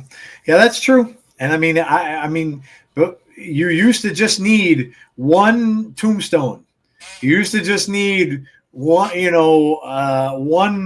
whatever else, the Hogan leg drop, and now that just doesn't happen anymore. It's almost like a funny thing at this point because you're like, you see them do it and you're like, you just know it's like, that's not going to end it. They're going to kick out but yeah, that is a good one. That's true. That's something that's also missing from the good old days where, Jake the Snake hits the DDT and that's the end of the match, man. It's done. It's all over. But yeah, it's just all false finishes now, and yeah, I would agree. That's a really good one. That's a really good one. Yep. Let's see what you all are saying. Mine is people saying that Alexa Bliss joining Wyatt Six will ruin her career. Crowds chanting what? That's another good one too. That's a great. I hate that crap. I don't even think people know why they're doing it anymore. I don't even think people know where it came from. I don't even think they know why they do it. But that is super annoying. It is very annoying, especially when somebody's trying to deliver a speech or a monologue in the ring. Very, very annoying. I'm tired. I'm over that. Stone Cold is long retired. That was his thing, and he's gone. And so please let it go with Stone Cold. He made that famous, and there shouldn't be any reason why people do that anymore. And most of the time when they do it, they're just being ignorant because they're just trying to talk over one of the wrestlers that's talking in the ring. And that's really not, I don't think that's what Steve intended for that to be. So yeah, that's a good one too. How do the dirt sheets get the info to leak? They supposedly have people that are on the inside. I don't know. They have moles or whatever that work for it. It could be, it could be someone that might be in an arena that works for the arena that sets up a ring. It could be someone like that, and they're just giving him or her money. They can get that all kinds of ways. I don't have a pet peeve, says Brandon. One thing I've noticed lately is in all companies, when someone gets hit from behind and they grab their face and yell something at them and their eyes are open, I'm like, fight back. Yeah. I have two people calling WWE the Fed, and also what Joe is talking about, the dirt sheets. I can only imagine how much wrestling would be ruined in the 90s. Dude. I would have been furious. Yeah. So I can imagine, Jeff, if somebody ruined WrestleMania 3. Imagine how bad that would have sucked. If someone came out and said, oh, by the way, Hulk Hogan is going to win, and they're going to beat Andre the Giant and break his undefeated streak and blah, blah, blah. I would have been furious, dude. Furious. And my other pet peeve is people who boo Dominic. We could have a whole segment on this. Jeff, Tower of Doom gets on my nerves as well, and every multi-person match. Just going to say that Leon Slater is probably the reason people stop and get ready. If I see one more AEW match do the jump in before the count of 9, I'm going to lose my mind. Remember the DDT being a finisher, Jake the Snake? Oh man, dude, yeah, like it was just like devastating. That and a pile driver, Jeff. Remember when the Crippler, what was it? The Crippler Ray Stevens would hit a pile driver. I remember when he pile drove Snuka on the cement floor. I thought Snuka was dead. I literally thought he was dead. I watched that I was probably like maybe 10. Maybe 9 or 10 years old watching that. I'm like, oh my God, he just killed Snuka. Like I thought Snuka was dead. He comes up with blood all over him. I'm like, oh my, yeah. Wrestlers wrestling for spots instead of engaging with the crowd. It's a good one. The what chant can go. Yeah. Yeah, that needs to go away. Dirt sheets get the info from certain sources who want the information out there. Who that is, you can come to your own conclusions. I'm sure they probably do. I'll let you read my comment, and if you want to know more, just hit me up. I'll be more than happy to have a full conversation with you about. I can share a lot about how they get the stories, the lengths that they go to in pursuit of them, and how they. I'm sure that's true.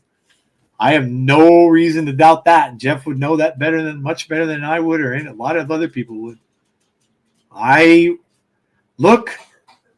Somebody said AC/DC, man, money talks. Not all these wrestlers are getting paid a good amount of money. And sometimes it's not even about the money. It's right. It's about exposure. Yeah. And how posting your name attached to something. Yeah. Or posting another person's name attached to something. Yep. Could get said person removed from that spot and elevate you in that spot. It's a cutthroat business sometimes. Yeah. Yeah, I'm sure. Just saying. Yeah. Good stuff, man. Good stuff. Thank you, chat. Yeah. That was fun. All right, man. Well, listen, we're going to end on a high note. We're going to go with moments of the week. So here we go.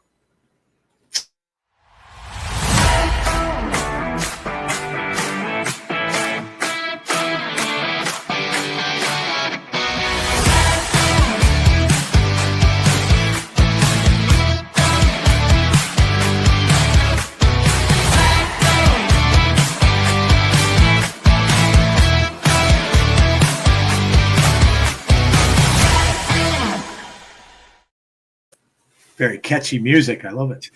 All right. Well, guys, you know the drill. This is the feel-good moment of the pod. We're going to go 3. We're going to go 2. We're going to go 1. So start giving us your 3s. What was your favorite moments in wrestling from this week? Jeff, what is your number 3? My number 3 favorite moment of the week, even though it was in defeat, even though we're trying to figure out what his spot is now, seeing The Miz back, I feel like a lot of people that are watching The Miz now maybe aren't old enough to remember this dude started out on The Real World. And if you go and listen to some of his interviews, he was not always treated very kindly in the locker room. He had to overcome and persevere and prove himself. And not only did he do that, he turned it into a Hall of Fame career. So The Miz returning, my number 3, Joe. I like it. My number 3, and I love talking about this guy. And whenever I get a chance to, I will. R-Truth, man. That dude has a gift of laughter. He just cracks me up every damn time I see him on wrestling. And I'm so glad that they got over the whole multiple personality. I'm going to switch back and forth from this personality. Just let the guy be funny. That's what he does best. He makes you smile, man. Coming out talking about his balls. I mean, it's funny, dude. It's just funny. I sit there and I'm snickering to myself and I'm just laughing. That man, I've said this so many times, that man has a gift. He has got a gift of making people laugh and bringing levity into a show of wrestling in a situation where sometimes it just needs it. And I'm so glad that he's still around. I'm so glad that he does this kind of stuff because it's hilarious. And a lot of people are thinking, well, where's this going? He's not going to get in the tournament. He's not going to. It doesn't matter. It doesn't matter. He makes you laugh. And I just sit there and there's not a whole lot of times when I'm sitting watching wrestling where all of a sudden I'll be like, and I'll start laughing. But Truth is just God bless him, man. Honest to God, God bless the dude. And I know he's probably another one who's not going to be around very much longer. He's been in wrestling for a long time, but man, I'm so grateful for that guy because he just can make you laugh and bring a smile to your face, and that's what wrestling should be. And that's what it should have. So R-Truth and his balls, man. That's my number 3. All right. Let's see what some people got as your number threes. Lei Ying Lee bringing the TNA title back home, said Barry.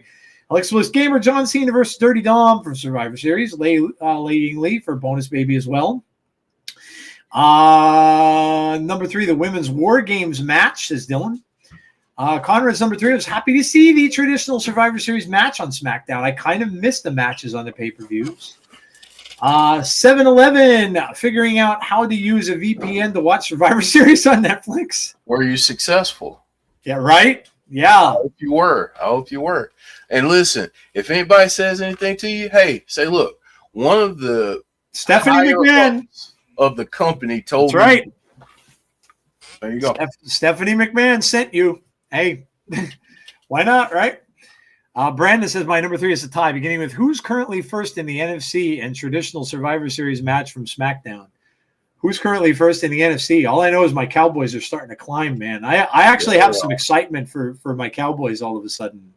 If the Eagles continue to be on the downturn as they have been, Dallas could sneak up on them and win that division, which I'm sure nobody wants to face them right now. And I'll tell you, as much as I make fun of the old man, Jerry Jones signed George Pickens in the offseason, and holy cow, is that dude, oh my God, is he amazing.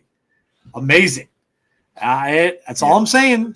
And Joe, I was obviously he's going to get the headlines, but the signings on defense, and I'm not just talking about Quinnen Williams. Logan Wilson. Dude, they're a different defense. Yeah. They're a different defense. And this is no slight to Micah Parsons. Micah is great.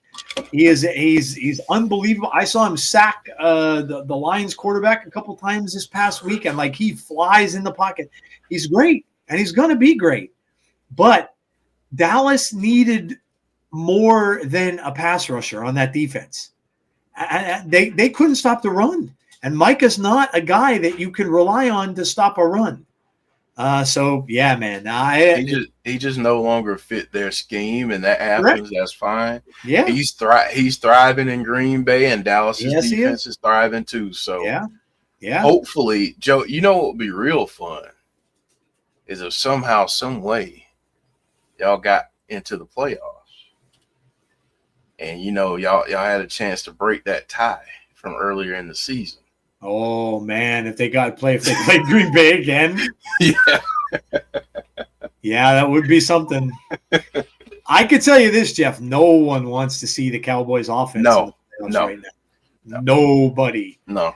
They got a guy named Malik Davis who can fly and just pulled off a 43-yard touchdown run. I had to look him up. I'm like, where this dude can't come from? Like, nobody wants to see them in the playoffs. I could tell. Yeah, I don't know, man. But, yeah, we'll see.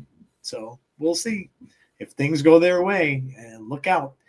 I was happy to see the traditional Survivor Series match on SmackDown. I kind of missed the matches. Figuring out how to use VPN. What am I missing? Oh, everything with Ryan Nemeth from this past Thursday's Thanksgiving Impact Special. The man deserves more respect than he gets, in my opinion. Since no show last week, 3, Atticus Cougar winning the GCW title and Gail Kim showing up in a GCW ring for a promo battle with Joey Janela at GCW Dream On, says Clown. Women's War Games match was John G's number 3.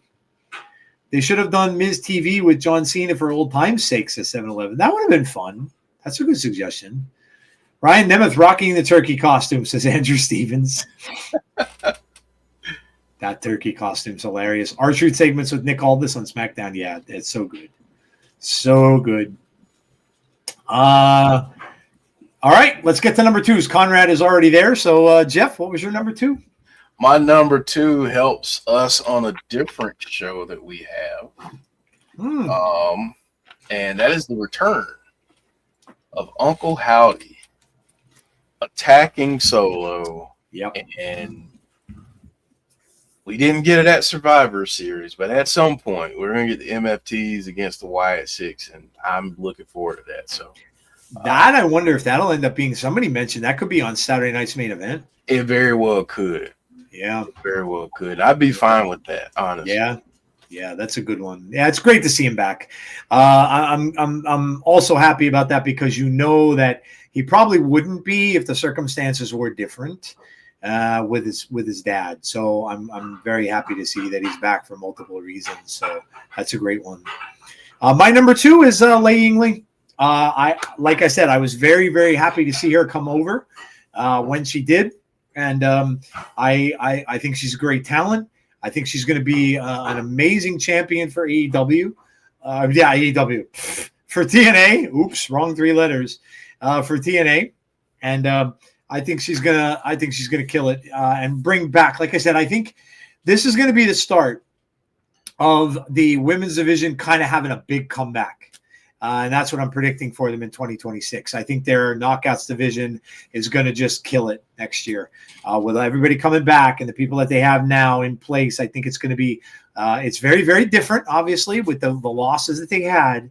But I think it's going to come back strong next year in 2026 and be right back up there where they have always been since we've been watching TNA. So that was my number 2. All right, number 2 is the Continental Classic. As a sports fan, I love tournaments like this, and the stories you can tell is why I love when New Japan Pro Wrestling and AEW do them. Says Conrad, Alexa Bliss Gamer, Uncle Howdy attacking Solo at the end of SmackDown. Bonus number 2, Liger returned to wrestle Joey at WrestleCade. Oh, that's cool. The Clown says number 2, the Raven documentary release on Prime last week and taking the wipe to Survivor Series yesterday. Oh, yeah, that must have been awesome. Wait, there's a Raven documentary? I did not know that. I didn't know that either. Where's it on? On Prime. I'll have to go check that out. Thank you. Okay. Number 2, seeing how over El Grande Americana is with the AAA crowd. They absolutely love him. It's crazy, isn't it? And just real quick, shout out to Ludwig Kaiser. Right? By the way, the spoiler if you don't know. Well, but this, I mean, you want to talk about, you would never know that he was with Gunther. No, yeah. And in that gimmick, doing what he's doing now. And Chad Gable was great, and he is great. They got this dude out there cutting promos in Spanish. Yeah, right. Yeah, So, that it's insane. It's insane. This was only, I think, supposed to be a part-time gig for him. yeah. Because of Chad Gable getting hurt. Now I don't think they could change it. I don't think they could change it now. How? Like, Yeah. how do you do that? Because he's done such a great job. Yeah, he is. How do you do it? So I mean, they do kind of have a built-in storyline, Jeff. Like if Cable comes back and wants to do it, they could have they could have them go against one another because Gable wants his spot back. So they could kind of do that, but I don't see how either that you could change it now. yeah. Bonus Baby says number 2, the TNA crowd not shouting what during Mike Santana's promo. That's a good one. Number 2, Man in the Mask attacking CM Punk in the War Games match, says Dylan. In Saturday night's main event roster versus NXT. Yeah. I think it's a versus NXT thing. I think they said that NXT is involved, yes. My number 2 is the opening matches of the AEW Continental Classic. Uncle Howdy attacking Solo, and Women's War Games are 2A and 2B. Lei Yingli winning. This is Andrew. I need to watch the Raven documentary. Nevermore is the name. Oh, that's cool. Perfect. We'll definitely watch that. Sean Rousset says 2B, Lei Ying winning the TNA title. 2A, the tiny John Cena coming out on Monday Night Raw. Oh, Yes. Very good. All right. We're going to get to our number 1s, guys. What was your favorite moment of this past week in pro wrestling? Your number 1, Jeff. What was your number 1? My number 1 had absolutely zero to do with pro wrestling and everything to do with Thanksgiving and being able to spend time with the kids. Nice. It's one of those holidays where for me, I grew up with my mom, and every Thanksgiving I was in the kitchen being the taste tester and everything. And, since I don't have her, I use that time to make those recipes, and it makes me feel like I'm connected with her, like she's here with me. So um, being able to do that and then share those meals with the kids and everything, and being able to tell stories about how my mom made something, or a specific Thanksgiving where she did it and maybe it didn't turn out the way she wanted it to, or something like that. So yeah, that's my favorite moment of the week, man. Being able to spend the holiday with my kids, being able to cook a sweet potato pie for them specifically. I have never had that, and I need to have that. You need to, and I'm I got you. I told you, I got you. Dude. I am a big. I love sweet potatoes. Always have since I was a kid. Man, so my kids took a whole pie back with them today to their mom. So that's awesome. So yeah, but that's my number one, man. Being able to spend that time with them, and just connect with my mom. So that's cool, it, man. Yeah, that's cool. Many of our traditions and stuff that we do are very, very deeply rooted in what our parents did over the years. And so, yeah, I hope you all had an amazing holiday, however you chose to celebrate and however you did it. I've got two. I've got a wrestling one and a non-wrestling one. The non-wrestling one is right there. And the wrestling one is Liv Morgan's return, along with Dominic. I can't not put them both together with that. I thought that was just a great moment. Very, very well done. Liv is great for the business. And, for many, many, many years, we went around and around with Liv Morgan, and many of us thought she was going to end up being a character like associated with Bray. Over the years, I know C used to talk about that quite often and stuff, and I know he's a big fan too. But look, it's always great to get somebody back into wrestling that's been gone for a while, and that is such an important part of it. And look at all the stories you can get out of that. I mean, you think Liv's going to be really thrilled about what happened to Judgment Day while she was gone, and all that stuff. So there's going to be a lot of stuff coming out of that. And the fact that that John Cena really, I think, not that Dominic wasn't already over, because he is with the crowd, but John Cena doing that for him, that little nudge there, giving him his title back and all that kind of stuff, and having him win the title back off of John that's something that Dominic won't forget. I could tell you that for the rest of his wrestling career, because it's huge. It's just huge. So that was they were my two number ones. Yeah, awesome, man. Thanksgiving, as known in the UK, Thursday. I love it. Yeah.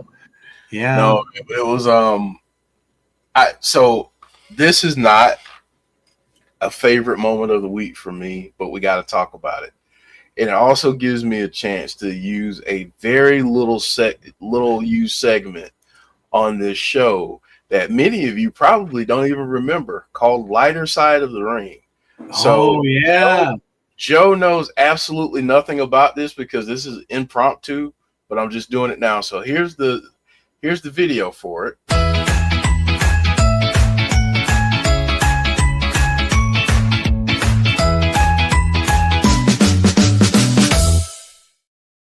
All right, and it's funny because Brock Lesnar is in that. That is. Joe, did you see the fall on Monday? Yes.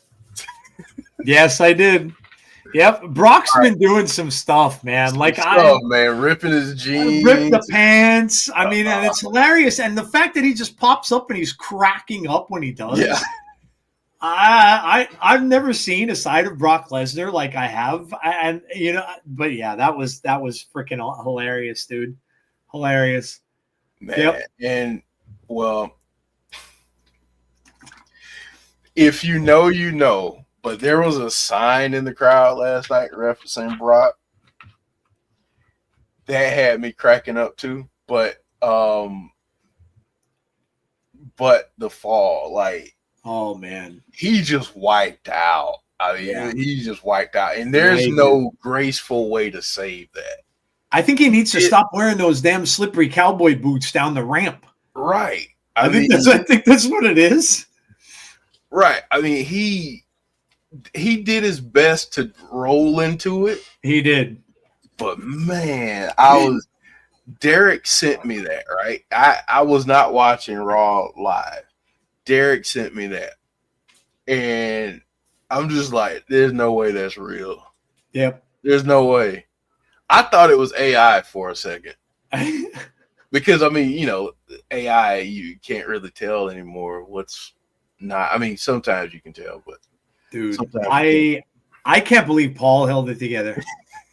Yeah, Clown knew exactly which side I was talking about. That one got me. I laughed out loud. Man, dude, I would. Yeah, I would have cracked up if I was out there with him. I would have died. Especially the fact that he got up dying laughing. I would have lost it. Yeah, I would have lost it. See, my fear would have been that he wasn't going to get up laughing. Well, sure, yeah. If somebody was injured or something, then yeah, that's very bad. Not even that, just the fact that he's this nasty dude, right? You know, as a character, yeah, and he's out there falling, and you don't expect him to get up laughing. Might be.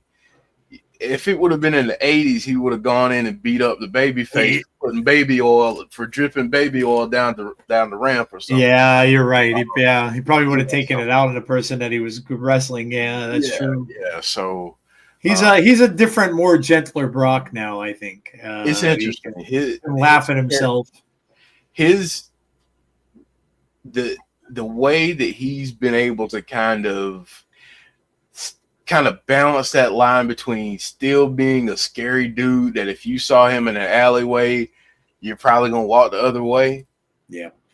But being able to laugh at himself during the mistakes and the mess ups, because, you know, if I had done that, Joe, I probably would have ran back through the curtain. Oh yeah, no doubt. Yeah, I mean that would be everybody's initial reaction, especially on a national TV show that's seen by that many people. Right. I mean, it's different wrestling in front of 50 people and 20,000 and then millions watching at home. So. Yeah. Oh, I'm sure that will be played over and over again. But yeah, good for him, man. Yeah, good for him being able to laugh that off, because that's something I wouldn't be able to do. So Yep. Alexa Bliss Gamer says the women's War Games match, number 1 to go home shows for Survivor Series. Conrad says number 1 CMLL show from Friday. Love watching those on Triller. Also, Claudio winning the CMLL title was a cool moment for him, and Thanksgiving with the family. Damien says Lady Ingley winning the TNA Knockouts World title at NXT Gold Rush and return of Liv Morgan. Andrew Stevens says Brock Lesnar slipping and falling on his rear end and recovering instantaneously. 1B Continental Classic revealing. Bonus Baby says the letters TNA came out of John Cena's mouth. Liv Morgan returning. Dirty Dominic rightfully regaining the title he's made great again. Says Barry spending time with those that I think you meant to say matter, clown. Yeah. Lesnar falling on his ass, says 7-Eleven. Thanksgiving, or as it's known in the UK, Thursday, Liv Morgan's return. Free one-day Fubo free trial with ESPN Unlimited included to view Survivor Series War Games. Also, Bears Kings of the NFC after their Black Friday victory. Yeah, your Bears are playing well, man. Beat up the Eagles. I'm loving that. Did I miss anybody? 1B.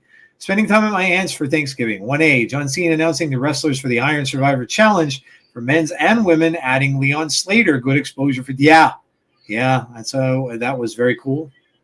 Very cool. Lesnar would have Braun Strowman someone. Remember when he damn near shut Strowman down with that liver shot right hand combo? Joe, do you remember that? You do.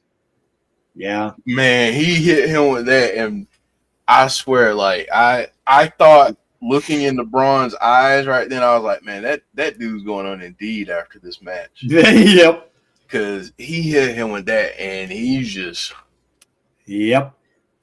Speaking of Braun Strowman, I don't know if you're watching his new show that he goes in. I love that, man. I think that's great. That's a perfect show for him to do. Love it. A food show. Who would have thought? But, man, I dig it. He just did one with Po' Boys Where he Yeah, went and he literally does, like at the end of the second segment part, he orders everything on the damn menu. And everything. he just walks in. The one waitress was like shocked. She looked at him like, how big of a tip am I getting from this? Because he just ordered the entire freaking menu. Yeah, But yeah, I love it. I think it's great, man. It's a great thing for him to do. I love it. I love it. absolutely. I think we got it. All right. Well, there you go. We got it all. And I guess that is going to do it for us for this episode of Between the Ropes. Thank you all for coming out and spending time with us. We really appreciate it. Remember to like the video. As always, it helps out any of your favorite creators, really. It's the best thing you could do for them is to like the video. Subscribe to the channel if you haven't done so already, or if you're watching after the fact and stuff like that. Make sure you subscribe. And also hit that notification bell to be notified about when we will have our future content, which is coming up right here. You see, Between the Ropes is, of course, this one. Fireflies Forever is next Tuesday at 6 p.m. Eastern Standard Time with Jeff and Chris talking about the Uncle Howdy big return. TNA Wrestling will be Thursday at 7:45 p.m. Eastern Standard Time, where we will probably go ahead. I was gonna say, and Friday.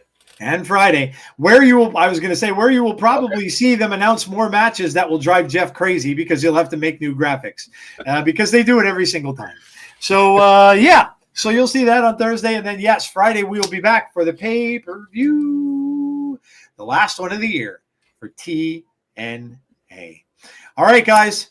That is going to do it for us for this evening. Thank you so much again. Hope you had a great Joe, before we go, can I say one thing? Go right ahead. I know I was a little contentious tonight. I know I was very opinionated. I still love y'all. Doesn't mean I don't love you. I just feel like sometimes we got to have real conversations. So please know that there's no animosity or hatred. It's all love, but we all deserve to be called to the carpet every now and again. So that's all I wanted to say before we go. Very true. Good stuff. All right, guys, have a great night, and hopefully we will see you all on the next episode of Insiders Pro Wrestling. Have a great night, guys. Stay safe. Be kind to one another always, and hopefully we'll see you for the next one. Good night, everybody.